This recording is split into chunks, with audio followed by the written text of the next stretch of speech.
guys, this is Sal and Slab Guy with CODEX on the spot. I'm here with the main man, Uncle Gary. We're going to be checking out his museum. Behind the camera is Dan the Man Kelly. Thank you, Dan, for doing the recording. Of course. But first things first, let's present him with the Aquaman slab that he won for Comic Character of the Day. The spoils of victory. The spoils of victory, A baby. 9-2. Thank you, my brother. Hey, no problem, Thank man. you, sir. Woo! No problem. Here we go. Yes. All right. Thank you, fellas. This is spoils of victory, and I know there's some original artwork coming my way later too. I can't wait to see that. Yes, sir. And wait till you see where it's going to end up going, my man. Nice. That'll be part of the fun thing. So, welcome to Uncle Gary's Comic Emporium. I know. Let's start off right here at the back. We got some pins and stuff right here, and then we got some statues in the. You know, when you got your own swag, I said before, this is how cults start. Uncle Gary pins, Uncanny Nerd.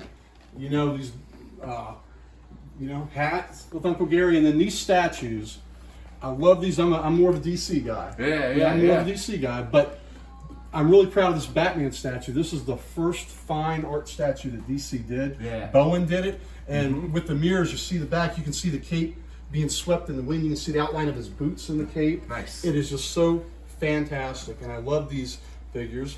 Now the Atom's standing on a glove. Whose glove is that? I have no idea. It's got to be Adam Smash. I don't know. Look at Looking at the back, it's Batman. It's Batman. There it is. Yeah. Okay. He's on the back, and the 3 Green Lanterns are connected. That's nice. I like that. That's pretty cool. A lot of times people have trouble finding the Alan Scott. Yeah. Yep. But this, thank you for the slab, my brother. This No is problem, awesome. man. Congratulations. So I gotta ask: is there a story behind this baseball mitt and ball? Well, the ball not so much, but the mitt, yes. My grandfather, my maternal grandfather, was born in 1900, and this is his mitt. Nice. You know, that's what he played with. So I'm imagining about 1910, he's playing with this. And when my mom passed away, I got, some of the stuff from there. So I've got his mitt. And interesting, I also have one of his history books. We won't worry about this. Okay. One of his history books.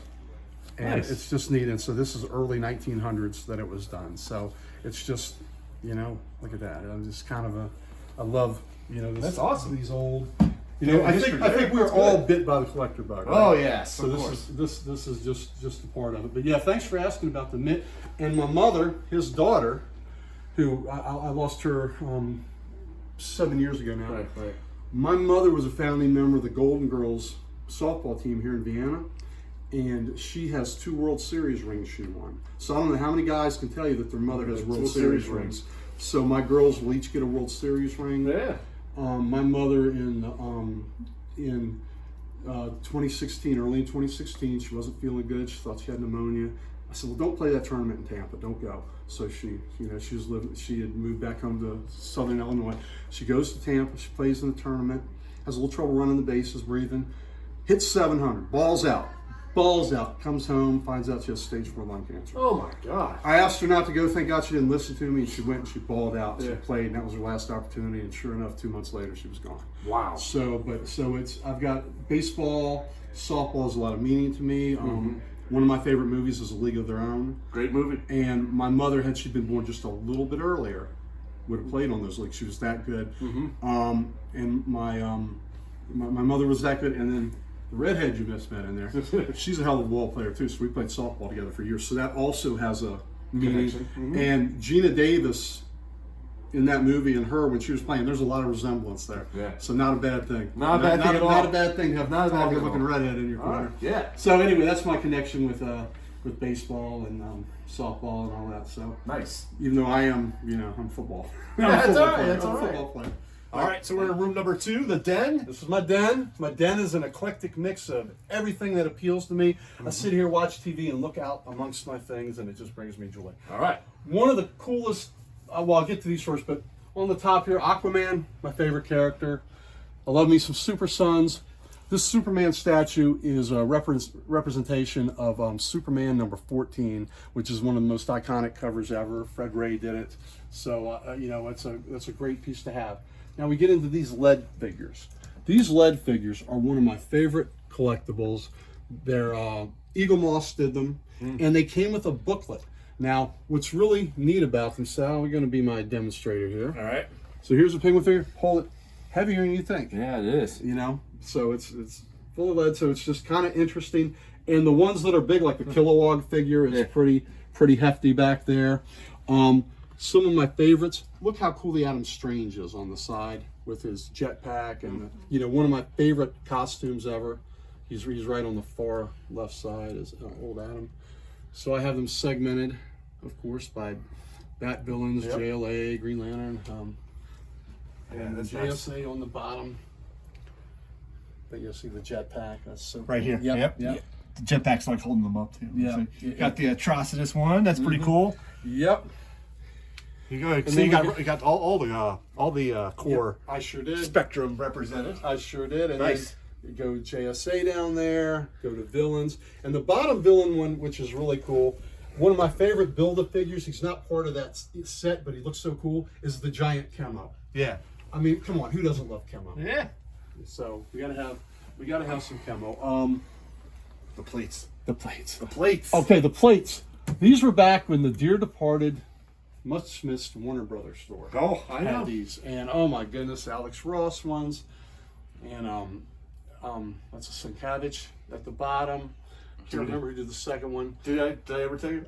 I worked at the store. I thought there was. I worked there, and I've got some animation art from there as well. Oh, so cool! That's so cool. But I did not know that they had these plates out there. Is that something I didn't know? That's awesome, because I would have snapped that up in a heartbeat. I've got a couple more upstairs when we get to there. Not precursor. Yeah. As we go in the middle, it's kind of neat. When my mother passed away, one of the things that I'll always love was a picture of the Flying Dutchman. She had that as a kid, and my daughters. When you talk into life stuff, when something like that happens, and they're like, "Yeah, we want to make sure that stays in the family." We get to these shelves, and it is an eclectic mix of. I love the, these DC figures with the heroes, with the villains. They're so shiny, right? Mm-hmm. The same company, I think it was Artifacts. The same company did the Marvel ones, but the Marvel ones were more of a matte finish, right? Which I love the shiny. Maybe I'm a Raven. That helmet there, if we care, signed by Daryl Green. Nice. You know, I was there the night Daryl Green chased down Tony Dorsett. One of the greatest athletic things I've ever seen, and I saw it happen in front of me. Not so great. I was there the night Theismann broke his leg, and you could hear it snap. Yeah, you could hear it snap. Lawrence Taylor immediately got up and was like, Lawrence Taylor lost his mind. When he was like trying to get the people on this field. Oh my God, yeah. But I remember that, and they replayed that scene like 100,000 times. We couldn't see the replays, but I'm telling you, Sal, we could hear it snap. Yeah, I bet you could. Oh, let me tell you. Sorry. One of my cool things here. All right.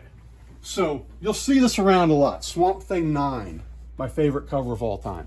A friend of mine that's an artist that does wood burning did this. Ooh, nice. So that's a wood burned image. And one thing I said, when you do it, don't strip the sides. Oh yeah. Make it more swampy looking, right? Yeah, Isn't that cool? So that, and when you put it next to the original, this is really good. So Swamp Thing 9. A burned painting or image. Burned image in the wood and painted. I mean, like I said, a different kind of artist, but he's certainly an artist. No, that's definitely awesome. You know? So I'm digging that Venom. Venom. Isn't that Venom really cool? Yep. Same company made them. Yeah. But I can see that. Yeah, it doesn't have the shiny finish. Here we got a shiny finish here too. Yeah. I got a public service announcement if you want to make it. Listen, we're going to show a lot of comics today, and a lot of times they think people live comics who live in the basement. I don't live in the basement. I've got comics. I've got a nice house, and you can get the girl too. You can have a good girl. So this is a public service announcement. Cheers. You can have it all. You can. Cheers. You can have it all. Bye, You're baby. so funny. Thank you. Thank you, baby. Thank you very much. Thank you very much. Thank you very much. Thank you very much. And that's why But I can see the matte finish that you said on that. These characters are different. But listen, the Black Widow looks a little shiny. But Iron Man should be blinged up, shined up right. Yeah. Should be more than Black Man. Look, check out Black Man. Black Man is vicious, right? Yeah. Isn't that awesome? Isn't that awesome? So there's some of my favorite collectibles. I got that too. All right, so here we are upstairs, heading towards the library. But wait, we have more stuff to check out. The library cannot contain all this goodness. All this So goodness. there's spillover effect. So, All right, kick us off. On this bookshelf here, we have a wonderful Captain America print signed by Billy Tucci to me. Down here, I know you all know this because you have it slabbed. Yes, sir. Captain America Annual 8 signed by the man, Mike Zeck, who has a great signature. It does. I think the best signature in the business is this fella here, though, Jim Steranko. Yeah. And if you've not met Steranko, I've not. Steranko is a trip. Steranko is dapper, silver mane of hair. When he holds your hand, it's like this. Oh, He's yeah. holding your hand It's like like this. third He's handshake. telling you the story about this. He's got a turtleneck on and a suit jacket. The man is awesome. So that's Jim Steranko, and then down there, Frank Castle by Mike Zeck. So Nice. that's all right. As we move to shelf in the other section of the hallway, you know, I like to utilize all the space I can when I have art signed.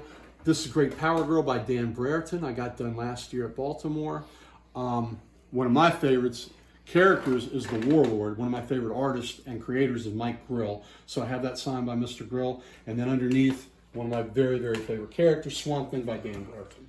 So that is I'm there. getting the feeling there's a Swamp Thing in every room. There is a Swamp Thing in every room, my friend. So on the wall, we have the portfolio. This is my favorite artist of all time, Mr. Bernie Wrightson. So Bernie, I worship at the altar of Bernie Wrightson. Let me just say that. So my girls got this for me for a birthday present a few years ago. This portfolio is from 1978. It had never been opened. And when we get to the black and white portfolio cover, there are a couple interesting things. One, it's signed by Bernie. Nice. And look at the number. Number 7 out of 1,000. Nice. So how about that, right? That's rocking. Isn't that great? That's awesome. You either want the highest or the lowest. Right. It's number 7 out of 1,000 signed by Bernie, and it had been sealed since 1978. Check out the Rocketeer statue. Rocketeer. The suitor behind him is pretty cool too. Yeah. Yep. Yeah. Oh, the head of Suter. Yeah. So more Redskin gear. More Redskin Mountain stuff. Dew plane. That's interesting. Yeah.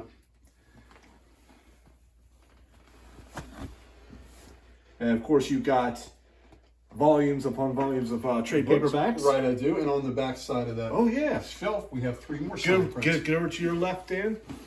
We have 3 more signed prints for your perusal. An X-Men print signed by who? Not who you expect on X-Men. That's George Perez. Yeah.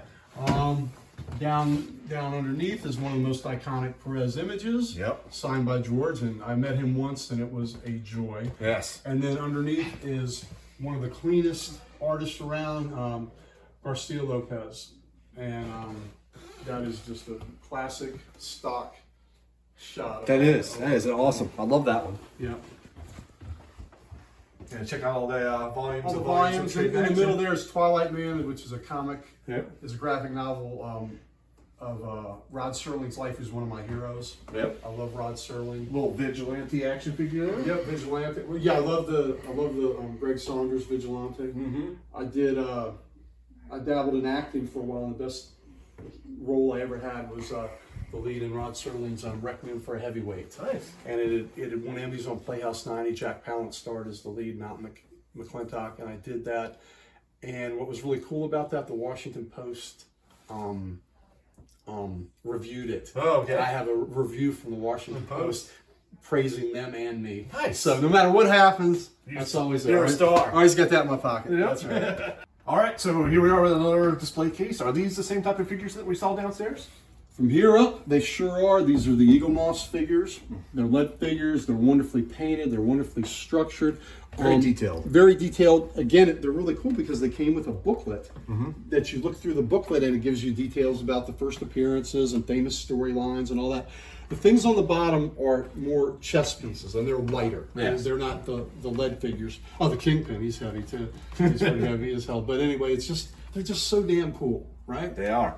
And you'll see my favorites in the front, like Wonder Man. I love Union Jack. I love that Yeah, costume. yeah, yep. I think that's one of the coolest costumes. But it's just Don't forget to get Moon Knight on the shelf up here when you come back up. the Moon Knight's pretty cool too. Yep. Yeah. Jamie's a big Moon Knight fan. He will love that. All right, so we're going to be entering the next room in the Comic Museum of Uncle Gary, This is the library. the library. So let's go in and see what you got happening in here. And in case you haven't seen this before, this is an image that keeps popping up, right? Swamp Thing 9. Who's this guy? I don't know. Bernie Wrightson, my favorite cover of all time. Nice. Enter. You can. Yeah, you're only going to see this for the first time, one time. Right? That's right. You'll never be the same. Holy cow. Holy cow. Here we go. Let's see, get a little more light in here. If That's that nice. ruins the shot. I am recording all this. This is freaking amazing. Thank Wow. you. Almost everything, almost every piece of art on the wall is signed by the artist. There's only just a few instances. I have many pieces by local artists that are friends of mine, which are really cool. The shelf you were just at, of course, has the Bernie Wrightson Batman Swamp Thing at the top. It's signed by Bernie. Okay, I'll zoom in on that. Yep. There we go. Yep, that's signed by my man Bernie. I met one time. Those two pieces right there, the Batman 251 and the Green Lantern Green Arrow 76, signed by Adams. Nice. I've met him on multiple occasions. I've had great interactions with him. And I always tell people, if you're a fan of the modern day Batman, you owe Denny O'Neil and Neil Adams a huge debt of gratitude, because they brought Batman back from the camp of the TV show and made him a creature of the night to be feared, made the villains homicidal maniacs to be feared, and put the whole gothic, whole gothic roots of Batman back into play. Yep. So we owe those guys a huge debt that can never be repaid. And I love that Batman there too, the Finch one. Like, that's how I like when I draw. Like, that's how I like to draw Batman. A lot of cape, a lot of shadow. Mm-hmm. That's off of issue number 700. I have that on my short stack to be slabbed. Oh. Yep, and the bottom one is actually a Finch too, and so is the Wonder Woman. Airboy's Tim Truman, one of my favorites. Oh, nice Hawk Girl too. Yep. That's amazing. Okay, folks, this has only like been 1/4 of the library, and I am like, I can't even tell you what I'm doing right now. There, baby. That's awesome. I love the Christmas one. I used to love when they would do the Batman on the outside, Christmas stuff, especially Mandrake Spectre, especially when they would do like the Justice League, Justice Society, like Christmas and Thanksgiving stuff. Absolutely. You ready for a treat when you get to that bottom one? Yep. You ready? You ready? Ready. In The Brave and the Bold, number 28, the alien creature, Starro the Conqueror, attempts to invade Earth. 5 founding members of the Justice League of America spring into action to battle the fiendish villain. Nice. Awesome. Aquaman. He was raised by and became the namesake of lighthouse keeper Arthur Curry, but in the water he truly thrived. In adulthood, Aquaman used his aquatic telepathy and great strength to patrol the 7 seas and served as king of Atlantis. Okay, it'll cycle through all the others every time you hit it, and then there's a little coda that comes up in just a few seconds. Okay. And it'll give you a little bit of trivia that I knew, but maybe not everybody knows. This cover has resonated with comic book fans and collectors since it first appeared, inspiring many tributes throughout the years. It is also revered for having 2 important firsts. It showcases the first appearance of the Justice League of America, as well as being the first time Aquaman was featured on a cover. Nice. I did not know that. Yep, absolutely. And there have only been 5 heroes that have been continuously published since the Golden Age. 5. Superman, Batman, Wonder Woman, Green Arrow, and Aquaman, who were backups. Mm-hmm. And Green Arrow, who was the first non-founding member to join the Justice League. And JLA 4. Absolutely right. That's a fantastic spec. All right, coming over to the next wall. Well, before you Hold get on. So, I have my own prescription pads to write prescriptions, comic prescriptions. And we had our All-Star Comic Con. And something very important here. This Okay. is my Genesis book. Nice. The first one you My ever got. first book I ever owned, Justice League of America, 111, beat to hell, not worth a damn thing. No, but still. it's worth the world to me. It's not beat to hell. It's well loved. It is well loved. It is well loved. But that, So, I'm going to need to hold that after I'm done recording. yeah, oh, absolutely, absolutely, my friend. So that to me is a big deal. The 3 most important books in my collection is my Genesis book there, Brave and the Bold 28, and Showcase 4. Yep. So here, these are the chess pieces. These are the DC ones, and it's just really, really neat, really cool. That is awesome. So, All right, so we start up here. okay, so we start up here. So what I did, I went to the second year of Awesome Con, Right. and there were no books for me. The first year there were books. The second year, nothing. But I bought these Jim Calafiore prints, and they're done in a Pollock style of art, kind of a splatter style. Right. And I thought, I have not an artistic bone in my body like you do, my friend. I'm terrible. I mean, you're an artist. I am not. But I've got some pretty good design sense. I designed everything in this room, and I knew that I could put these and make them pop. I used the colors right. do. My wife painted this great color that makes them pop here, and we structured that, and then bam. Now, this, my friend, Go ahead. one of my favorite pieces. Oh, there's a Rocketeer artist. Oh, hold on. We got to get that first really quick here. That's one of the ones on my I hope to own one day list. It is. Well, let's give them. And they just re-released it not too long ago. And if you don't know artist editions, the things that are really cool is this is the next best thing to own in the original art. Yeah. I mean, it is high res scans. There's Betty. Wow, I'd say wow. Hey, baby. Yeah, This is a family show. Family show. because they changed her name for the movie because they didn't want to have any Betty Page issues, which Dave Stevens did not care about because he revived her career. He sure did. Yep. All right, this is one. Now, do you have enough light on Yeah, it? yeah. This is one of the favorite things I own. I got to back up to get you in there as well. This is my artist edition Bernie Wrightson. Again, I worship at the altar of Bernie. And this thing is gorgeous. And Oh, wow. yeah, look at these. So this is, the early Swamp Thing issues. That's from Swamp Thing 1. Mm-hmm. Great scene from 2. Just fantastic. Dealing with Arcane. And then I think that somebody owns these. Yeah. Somebody owns these originals, right? Look at that. And so Bernie, I'm a guy that likes color, but you know what, Bernie, black and white's okay with me. Look at that. Sometimes black and white really pops Yeah. in a situation, you know? Look at that. Oh, That's let me gorgeous. get that in there. That is amazing. Isn't that fantastic? Yeah. And somebody owns us. So Bernie, like I said, he is my guy. He is my number one on my Mount Rushmore. He's the first head up there. Well, like I said, can I go back a couple pages? Sure See, can. one of the cool things about the artist, the books like these is you get stuff like this in it. Mm-hmm. There would have been an ad there. Yeah, that and like you get to see the tape marks. You get to see all the little pasting, stuff. yep. Right. All the stuff at the top of the pages that they would write. Absolutely. So I've got a copy of like one of those rendition pages of Amazing Spider-Man 300. It's really nice, but it's only a copy, but it's awesome because you get to see all those, outline and prints and stuff like that on there too. Look at that great Batman image, of that perspective of Batman. Yep. Of course, Swamp Thing and Batman, it's not much of a fair fight. Yeah. Swamp Thing's just a short little uppercut, he's done. Yeah. And then I'll get to... But the level of detail like in the backgrounds is amazing. It is. Okay. So Uh-oh. Is this a fold out? we got a fold out. We got 2 fold outs. Hold on. Oop, Yep. sorry. That's okay. We Good. can't, Can't do that. Pretty cool, right? that is awesome. Okay, and then... Ooh. So that's... Oh. That was... When they first reprinted Swamp Thing, this was a double-sided issue.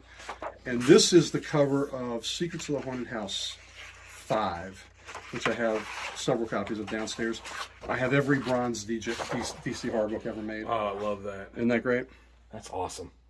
It's just phenomenal, right? Ooh. And that's the other cover when they Sorry, reprinted 3 and 4. Yep. I mean to be blocking you. So, Sorry, I had to block Dan's vision on that one just to get a good shot of it. absolutely. Oh, I was able to see it. That's, Okay. Showed last week, and that's Louise Simonson. Back then she was Louise Jones. Yep. 1, 2. I stopped and restarted again, but that's okay. Okay, no problem. So we're still into Swampy. And there's 9. There's the famous Bat Out of Hell House of Mystery cover. Mm-hmm. Bernie's first work on the cover. Another great cover. He did Kong, which was kind of neat. But just like I said, my man is Bernie, and I was going to find one more page where he's torturing Abel. Here we go. So one of my favorite things is the House of Mystery, House Secrets. He would do the cover or the inside cover page where the storyteller set up, and Cain was always killing Abel, of course. Yeah. So Cain, caretaker of House of Mystery, Abel, caretaker of House of Secrets. So anyway, but Nice. that's my guy. That's Bernie, and great Shadow. Yep, that's the Shadow. Yeah, that's Shadow. And look at that. Of all things, Swampy and Crypto. Yeah. Isn't that great? So Bernie, my hero, my hero. All right, so look at what's this over Mr. here. Perez. Yes. The goodness of Perez. And I got like I said, had a wonderful meeting with him, and I waited over 4 hours to talk to him. It was worth every second. I bet it nobody could draw like big team shots the way that he could with the level of detail, with the huge amount of characters in there. For a Tick guy. There you go. Yeah, there's your Tick. That's for you, Jamie. All right, another Swamp Thing 9. I've only had ever sent 2 books to ever get graded, and this is one of them, which I did 2 of them. I graded because I've always got to have a bunch of Swamp Thing 9s around, so because it's my favorite cover. So this is my 8.5. I have another copy downstairs, but it lives with me up here. All right, now we're going to go into another corner of the room. Okay, folks, just so you know, we're only about halfway through. Halfway through the library. Oh, man. There's more of the California paints, or prints, I should say. Mm-hmm. Oh, thanks. Those are fantastic. Aren't they great? Let me go over I here. love that Hour Man one. I'm getting a lot. That's another character, like we were talking about, obscure characters. Like, Yeah. I love Hour Man, even though when you think about his power set, like, you're kind of giving it away to the bad guys. Right. Like, all I got to do is outlast this guy. Absolutely. But still, And of course, he's signed fantastic suit with the hood.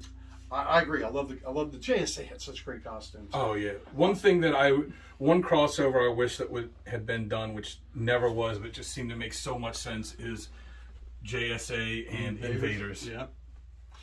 That would have been great.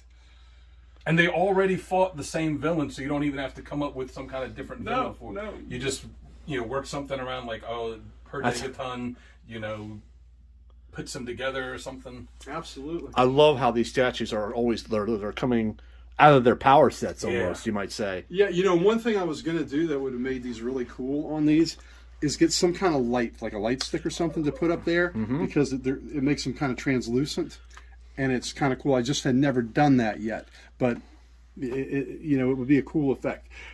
This is done by a good friend of mine named Rodney Roberts, who's an artist he did the Batman Joker card there. Rodney does tops cards with Star Wars. He's been, cool. he draws Star Wars cards for them. Nice. The insert cards.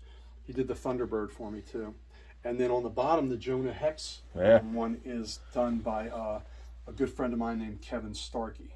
Nice. And when you have a chance here, I'll show you a real cool book Yep. I have in there. All right, if do I it. could. Yeah. So this is my pro tip for you. When you go to a convention and you get things signed, if you have things signed and personalized, the artist or the writer knows you're not flipping it, right? Right. Because it's part of your collection. So I see Jimmy Palmiotti, Amanda Connor, The End of a Day at Baltimore, probably about 5 or 6 years ago. Been signing a lot of Harley Quinn stuff. I think he was thrilled to get a Jonah Hex book. Yeah. And this is what Jimmy did for me. Oh, man. Oh, that's great. Isn't that fantastic?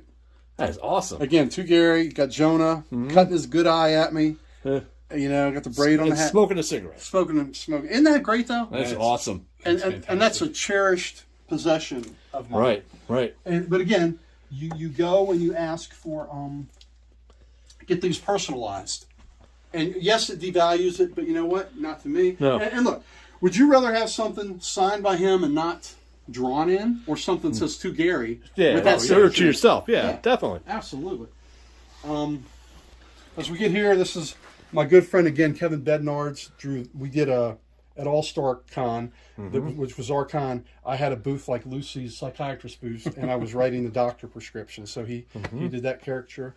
So you sneak a little Walter Payton in there, the sweetness himself. Yeah, one of my favorite players. I Yep. loved him. I loved his heart. I loved his guts. Yep. Thought he was just total class act. Total class player. Yep. Did you ever hear about how Ditka talked about, when they won the Super Bowl? He didn't get a touchdown. That he said he didn't realize what a big deal that was to Peyton, and it broke his heart that he did that. And he said, if I could go back, I would have let him get the touchdown. Especially when Fridge does it. Yeah. How's that for a nice sized book? That is awesome. This book, I'm fairly certain I could beat somebody to death with this book. I'm sure I could beat somebody to death without a book. But this will make it easier. Woo!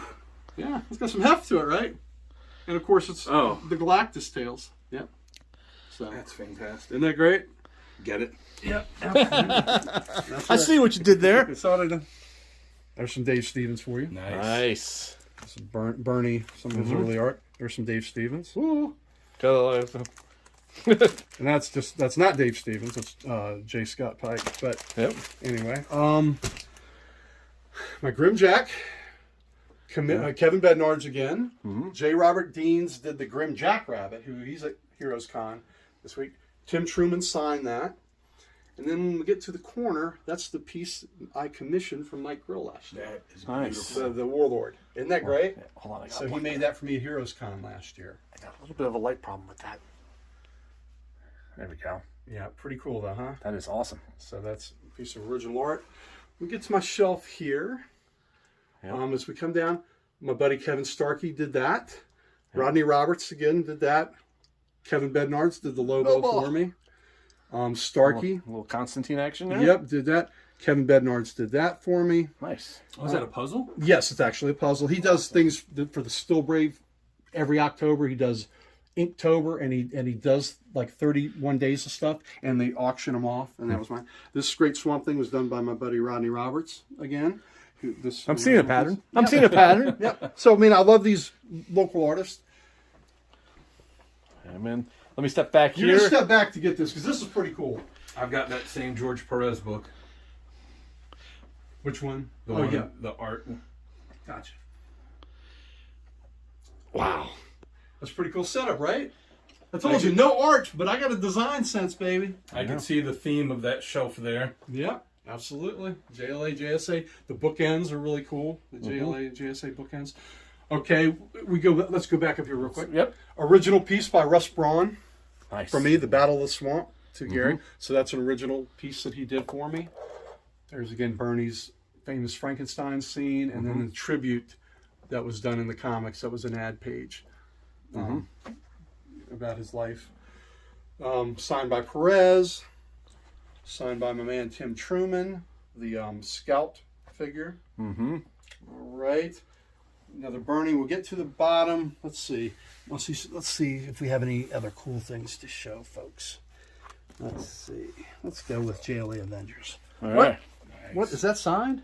Oh, that's signed by George Perez. Nice. wait, it's signed by Perez there. So Perez, when I took to get my JLA Avengers signed, to get it signed by him, he was so gracious, signing stuff, you know, and I was thrilled to meet him. He's on my Mount Rushmore. He says to me, "Do you have the dust, or do you have the the box that comes in?" I said, "Yeah." He goes, "Can I sign the box? I love signing the box." I said, "Mr. Perez, you can sign whatever you want to sign." So he signed both sides. Nice. Isn't that cool? Just really cool. And then when I got to meet Bernie Wrightson, I got to meet him once, and I got to meet Darwin Cook once. And I got this. And if you haven't read New Frontier, Yeah. it's a love letter to the Silver Age of comics. Yep. Darwin and a Green Lantern. Nice. Oh, And a Green Lantern head sketch. And Darwin Cook and Bernie Wrightson were adjacent to one another. The next year they were both gone. Oh yeah. So I mean that's kind of a poignant memory for me to see these greats. And I told, and the thing that was kind of sad, Bernie, not everybody knew my absolute Green Lantern Green Arrow signed by Denny O'Neil and Neil Adams, Nice. which is cool. Bernie, I told Darwin, I said, "Man, how cool is that? You're next to Bernie." He's like, I know. Isn't that cool? So, yeah, it's pretty cool. What's with the silver figures here? These were pewter figures that DC did for a while, and it's just really, really neat, and I love the idea of them. And there's one more book I'm searching for. All right. While you're looking at that, we're checking out some other statues and stuff here. Please do. Oh, here's your Rocketeer over here too, Dan. I saw that. I've never actually seen that statue before. I've seen the figure on the other one, but yeah, that's a new one. So, I made these I have the gals here, but I have a couple here, and then on the other end I had Aquaman and Mera, which was pretty cool. Yep. All right. You got something for us? I do. All right. Coming So, around. You want me on that side? No. I'm coming around. All right. Just trying to not make it blurry. This book is called War Idol. George Pratt did this. It is a wonderful. This is one of the greatest graphic novels I've ever read. It's about a writer who is a Vietnam vet, PTSD, going through his struggles. He comes across a dying enemy ace, from the comics, the great German ace. and Ace is on his deathbed, and they're recounting their war stories to one another, and it's cathartic healing between the two of them. Pratt's work is just gorgeous, right? Oh wow. It's painted. It's just gorgeous. He did a Wolverine story, and he also did a Batman story at one point, but he hasn't done a lot in the comic venue. Well, I saw him at Baltimore a few years ago, and he does that. Wow. Nice. And doesn't it look like the book came that way? Yeah, it does. Yeah. And my buddy, my fantastic. best friend Mike, he had his hardcover. He did a different picture Oh. in his, and neither one of us knows who has the best picture. It's that fantastic. But again, how wonderful that he did that and he signed that. And again, I don't, you may have to go like on eBay or something to find this, but this is one of the greatest graphic novels I've ever read. Yeah. And it is just a piece of, comics are art, but there are some that are high art. True. That is high art. So. All right, so the way we originally met up with Uncle Gary is on the Facebook Comic Character of the Day page, where Archduke Kevin ran a contest when we got to 500 members, and a lot of us chipped in something. I said I'd do a free piece of art. Sal gave him the slab. Jamie said he could be on episode of After Dark, which is kind of how we got all this going. So I messaged him and asked, what do you want me to draw for you? And he gave me a list of characters, and the first one on there was the Spectre. And I said, I've never drawn the Spectre before, but that kind of fits in with the stuff I like to do, a lot of shadows and obscured stuff. So this is what I drew for him. And then he wanted me to write a message on there, and since I can't come up, I couldn't come up with anything clever to say. Great. That's what I got. So finally, I'm giving this to him. Thank you, my So friend. I hope you enjoy it. I will, and it'll be placed in this library that has art everywhere. I love having art from people I know, which is really great. And I love having signed copies. So thank you so much. And this little Facebook thing, from the Comic Character Today that I won. Like I said, I teased that y'all won too now. But We definitely did. It's just been funny, and I have certainly won. I have, but it's great how this relationship has grown. Yeah. I've met you guys, and with the show, and I told Kevin, I said, I don't know if y'all know what you're getting in for. I got a great memory bank of comic stuff, and I ain't no shrinking violet. So there you go. I got a lot to say. So it's been really cool, and I love being on CODEX with y'all. So let me tell you that. Awesome. I'm great to be part of the team. But thank you, my friend. So yeah, I hope you dig it. I did. I do. I love it. Went on Google and did a lot of research, so I could kind of look at a lot of stuff to figure out like what's the right thing I want to do. And I'm glad you got to do a character you never drawn. I told you my friend Rodney did the Thunderbird. He had never drawn Thunderbird, and that was kind of fun for him to tackle a character that he had never done. So thank you so much. Like I said, it'll be a process to find the perfect place for that. So thank you, my friend. Thank you. All right. All right. Well, I think that's most everything we have. There's a lot to show. So there's a lot. I know. Yeah, there's a lot, but this is the library. This is pretty damn cool. This is the library. You know what? I'm going to hit this one more time because Please do. the action figures of the busts are just amazing. Oh, I love that Batman on the bottom there. Well, those are reminiscent of the superpowers. Yeah. Yep. I wish I still had my superpowers figures. I have every one of them. Yep. Yeah. The only one I didn't buy off the shelf was a Cyclops.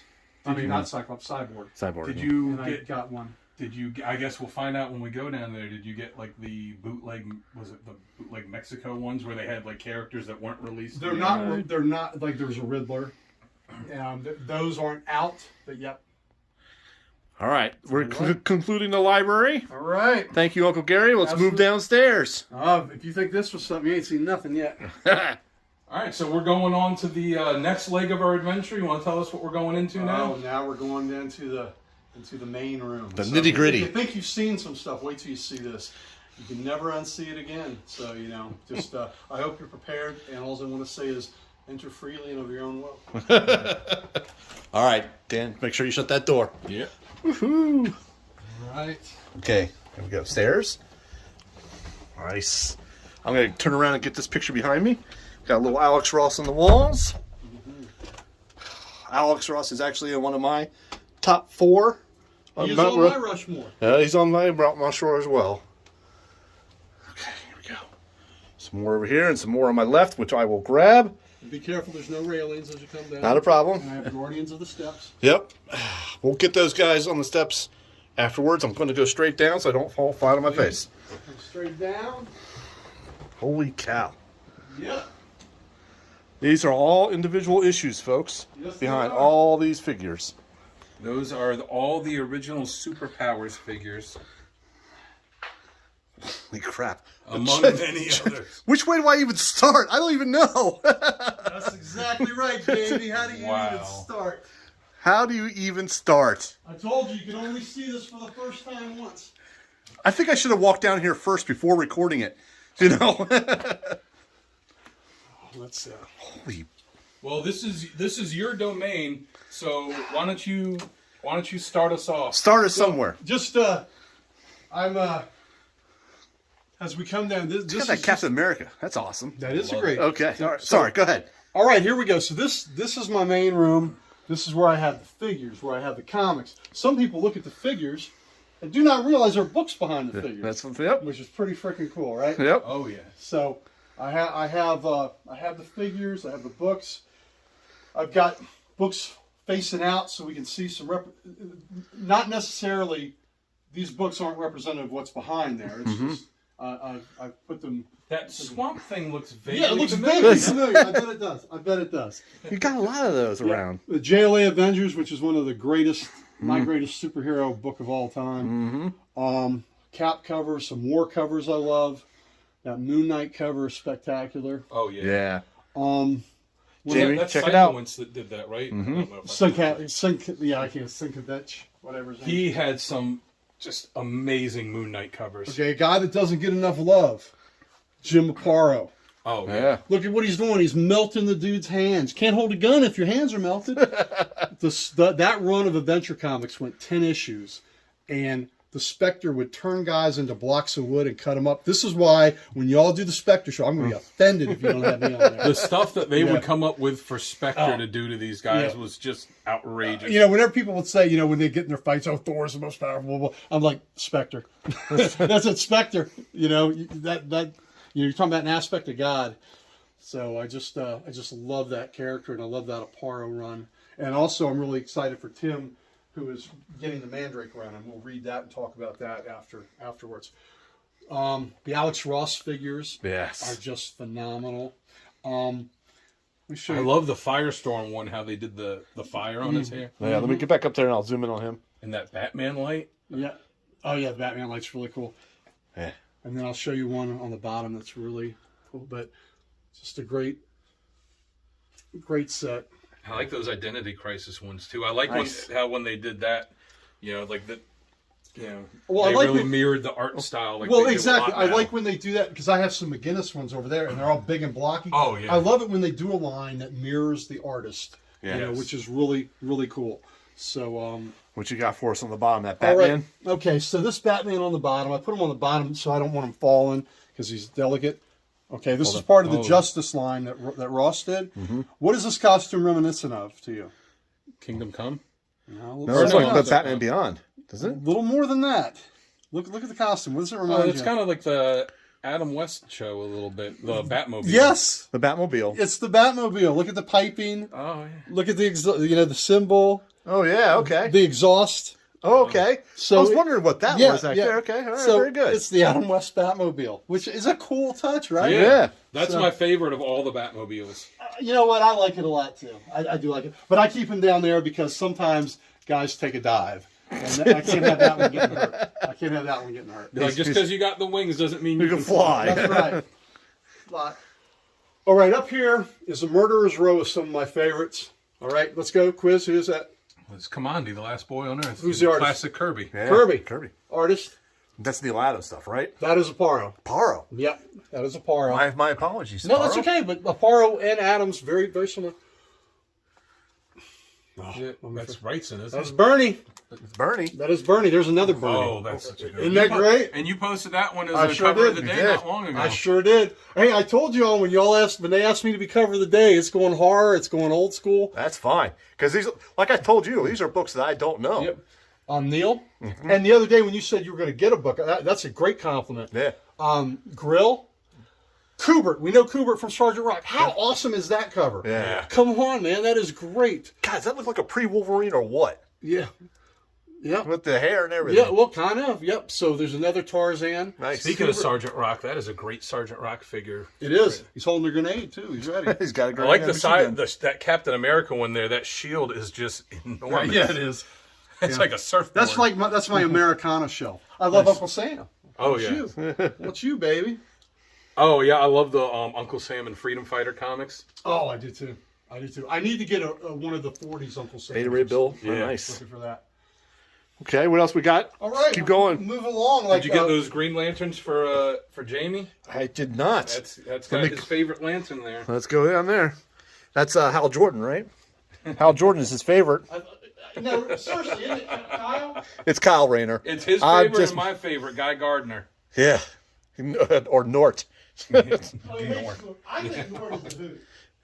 I'm not a fan of him. That's Now, what did you think of the new lantern that they introduced in that Batman Fortress Sorry. series? That was like the little The chip, chipmunk like squirrel. Yeah, I like that. Chip, I like that. yeah. I thought it was cool. I know it's a alternate universe thing, but I'd like to see some more of that. I need to. I like that story. So a lot of JSA, JLA guys all mashed together in here. Yep. I love me some Fate. Oh, the Golden Age Flash 2. Almost all of the superpowers line is here. I have others that just aren't out, but most of them are here. Aquaman is in a somewhat suggestive pose. Of course he is. He's like, oh, I always love that Martian Manhunter one. I never had the figure, but I always loved the sculpt of it. these guys, these sculpts were so good, and they were ahead of their time because they all yeah. did things right. Yeah, where you squeeze the legs and Oh, yeah. They aren't You know, good with that. Mhm. or the Flash legs. He's going to run. Well, maybe he's not. Oh, there he is. Yeah. So they all had a little thing they did. So these guys were ahead of time, and that's why when we saw upstairs some of the the figures I had were direct representations of these. Right. That were statues that they had done. Right. and I got to say something too with people that are toy collectors, and it's always mint in box. You know what? That's fine. I have a few that I've left in the package that I have on display, and it's okay if that's what you want. But there's nothing wrong with opening the figure up, and not everything is about I've got to keep it this mint resale value. There's nothing wrong with taking it out of the box, playing with it, putting it on display. That's the exact same way I feel about women because I don't want them in the box. I want to take them out and play with them. All right. So what we have here, Sugar Man. I don't have the batteries in, but you say, "Give me some sugar, baby." Up top, what we're seeing here. I'm a horror guy, right? Right. So this is my bread and butter. These are the things you're going to see posted. The alligator cover, Nick Cardy, who is underrated. I got to introduce you to more Cardy. You would think at some point that gal should have known that gator was getting a little closer. Right? Luis Dominguez on the House of Mystery. Nice. Jack Sparling on the House of Secrets. Bernie. Burning again. Nick Cardy. Look at that ghost cover. How great is that? Nestor Redondo on Swamp Thing. He went on when Len was there gone. Luis Dominguez. How great is that, right? You're worried about that? No, they're in the house, baby. You got a problem. You saw this upstairs in the Bernie book. That's the cover. That's fantastic. Another Aparo Spectre cover. I like how he's just kind of like the smoke is just becoming. Yep. Villigren. Neil Adams on The Witching Hour. Nice. Kaluta on Secrets of the Haunted House. Now, this was one of the first ones I did for cover of the day for y'all. Yeah. Mike Kaluta, look at the colonels, the skulls.